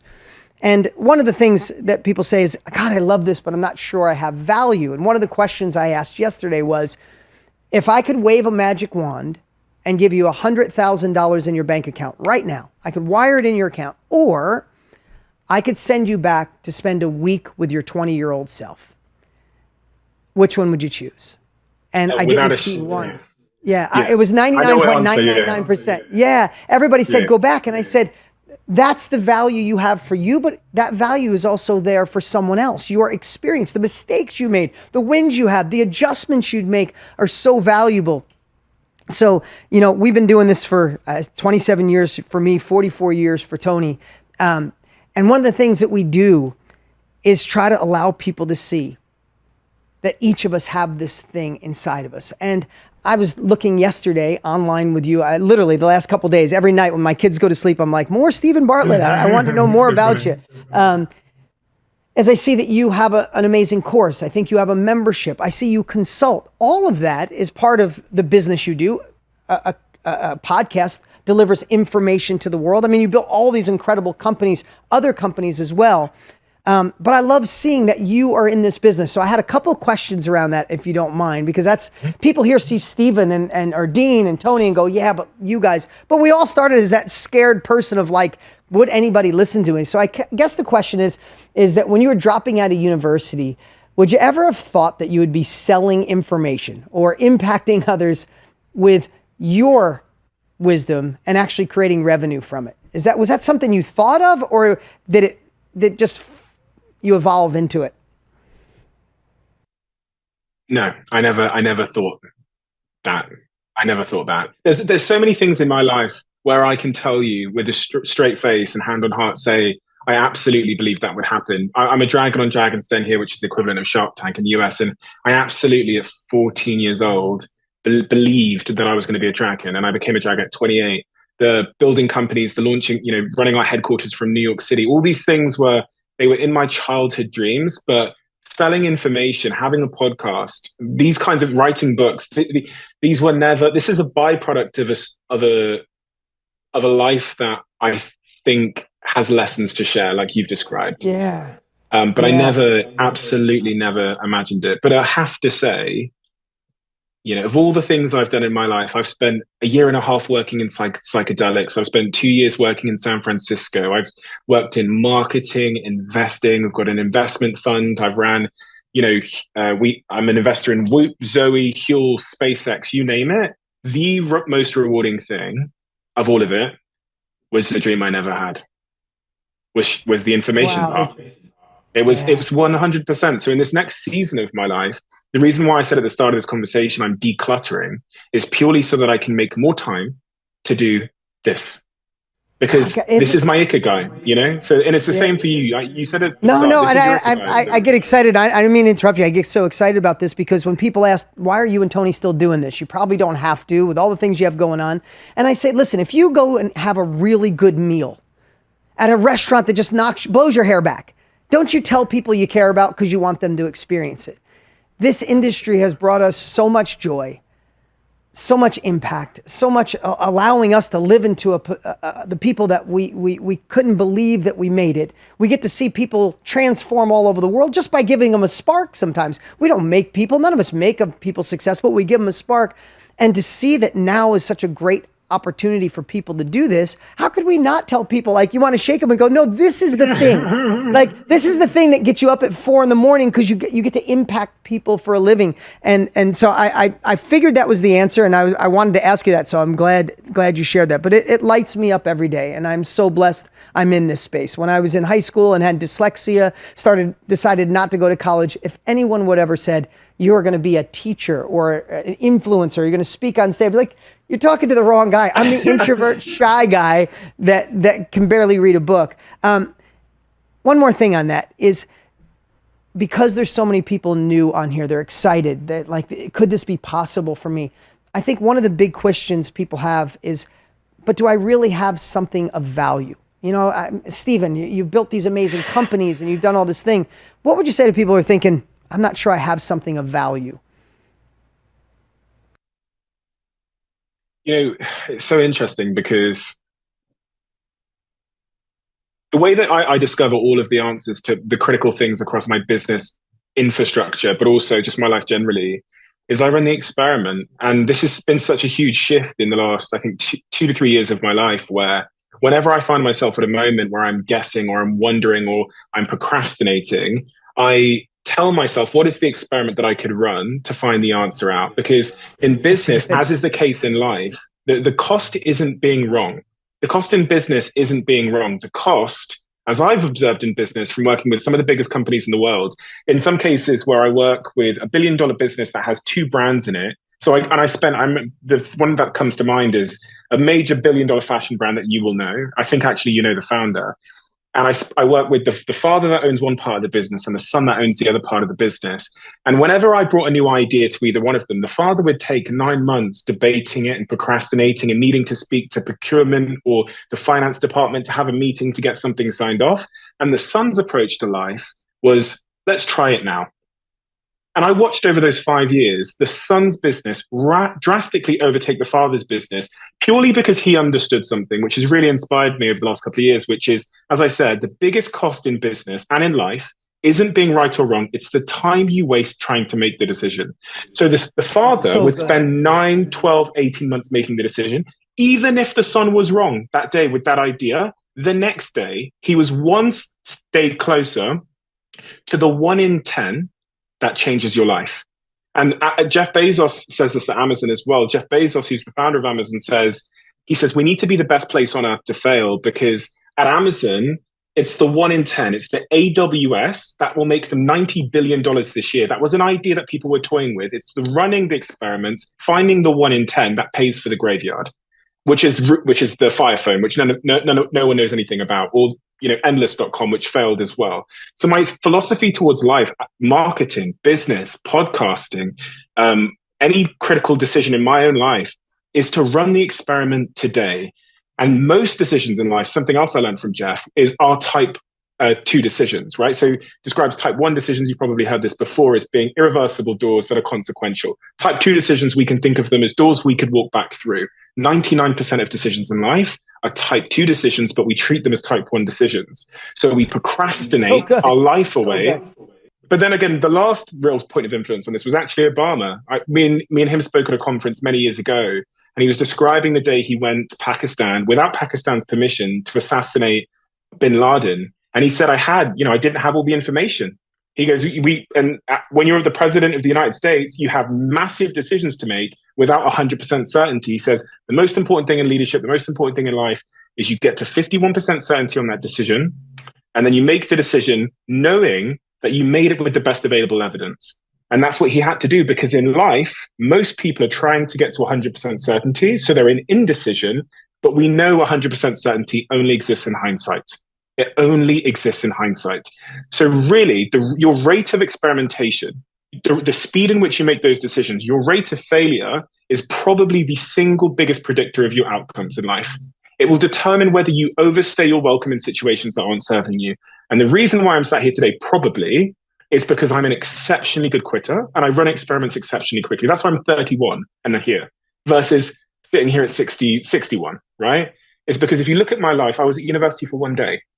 I stopped going to school at 16. I ran my startup, and the day that I reached the end of my sort of quitting framework, I knew it wasn't right. I was gone. Even though I left a lot of cash on the table, built a big company, that company's now that was on the stock market, left out of the blue, days before a major roadshow that could have potentially made me tens of millions. I've been very good at making the decision quickly, irrespective of whether I have another branch to swing to. And this is what a lot of people aren't good at. They need certainty to leave. But for me, the certain misery of my current situation has always been worse than uncertainty. And when you get into that mindset, your life will change. It's really the fundamental thing, is valuing your time over everything else, valuing your time over certainty, whereas people want certainty and they'll never find it. So the indecision you're describing is because you're searching for 100% certainty in a world that just doesn't offer it. It might give you 60% sometimes, and it might give you 55, and you have to decide with that. You know, the sofa is not a great place to stay in these times, and you just have to get walking sometimes. You know, someone said to me, I think it was Jocko Willink said to me the other day, he said, you know, one of his friends is going through a really, really hard time in their life. They're at that professional, personal sort of moment where they've had a divorce, they've lost their job, and they're feeling really lost. And Jocko said, you know, the best advice you can give to someone in such a situation is just start walking. Because when you're lost, you just got to start walking.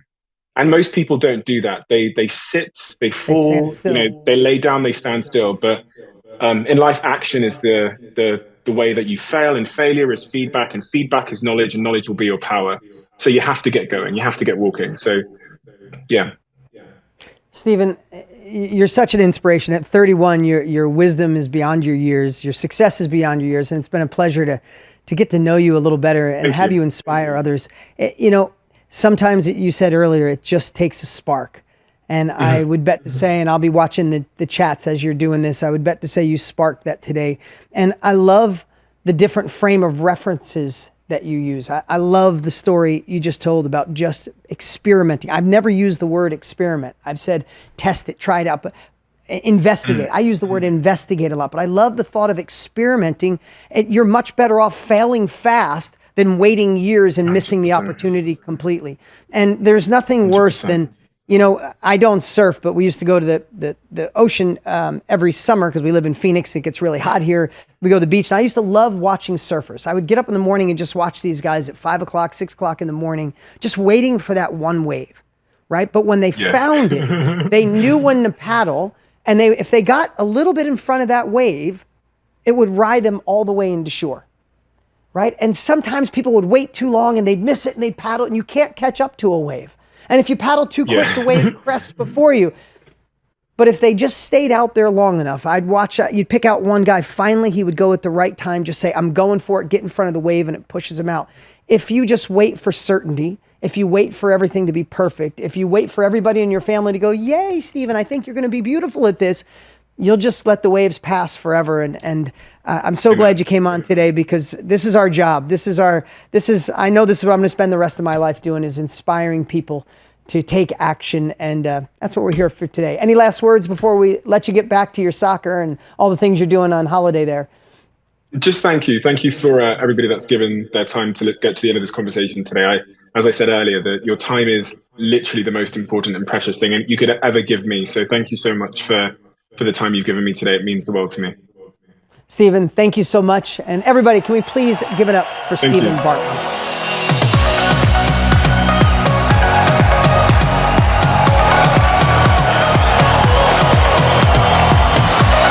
Wow.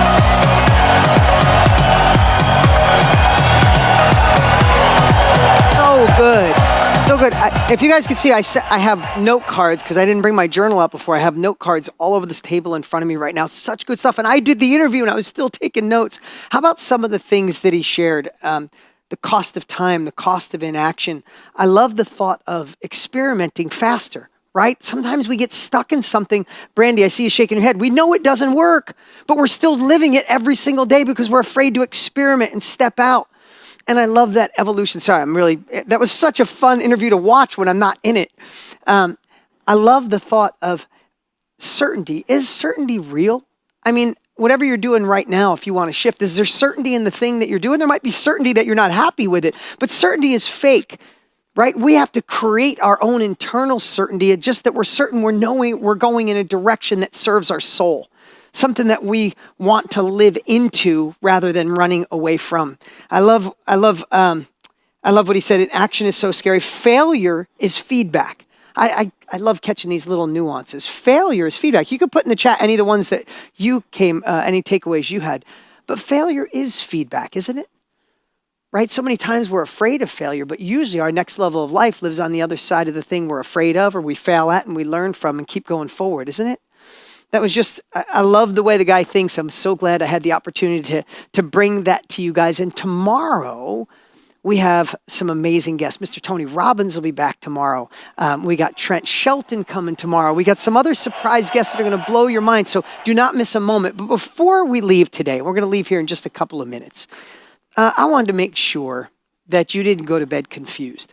I've been in the chats. Today, we've been so excited to finally offer you the Mastermind business system. I went a little quick. I wasn't so clear on a few things, but I wanted to get something really clear so you can go to bed tonight with your heart clean, that you understand that you can make a decision. First off, if you're in Mastermind, people are asking, how does it work? Raise your hand if you're in Mastermind, right? I see Karen and Bob and Dalton and Kareen. Okay. So if you're in Mastermind, how does it work? And then other people ask, if I'm in the VIP test drive, how does that work? Raise your hand if you're in the VIP test drive, right?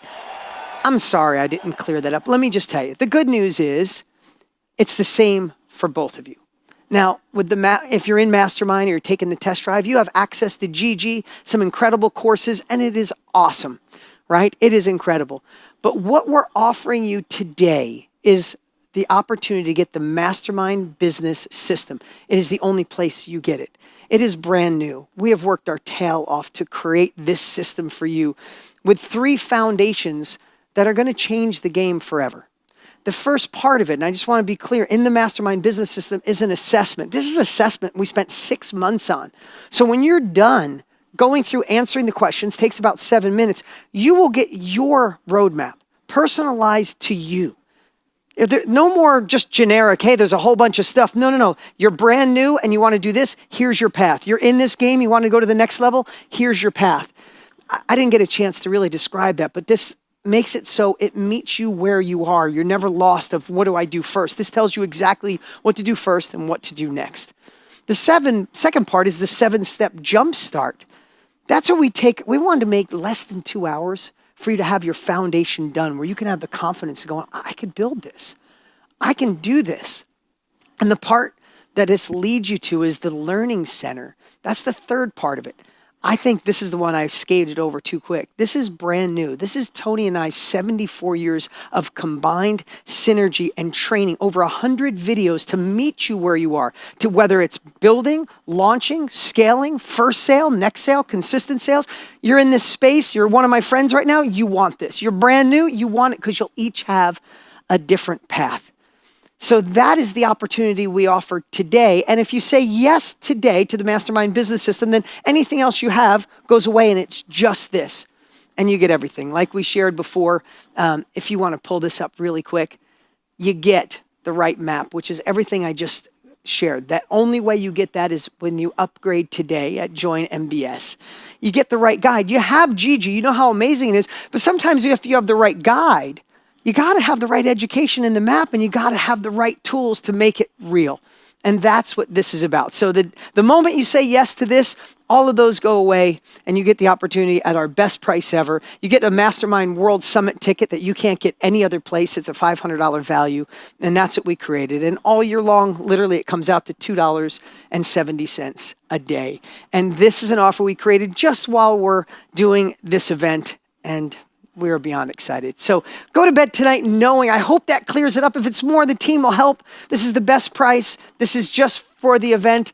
And if you get enrolled, I promise you, you'll go to sleep tonight feeling amazing that you know you don't have to do it alone.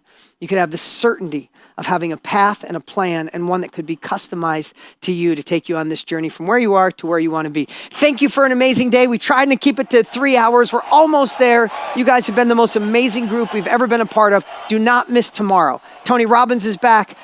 Trent Shelton is back. If you don't know him, you're going to love him.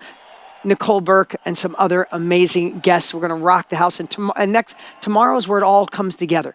Tomorrow is the next most important day. So let's spend 3 hours together on a Saturday and take this home in a big way. Appreciate you so much. Join MBS.com. Go to bed feeling good, and we'll see you in the morning. See you, everybody.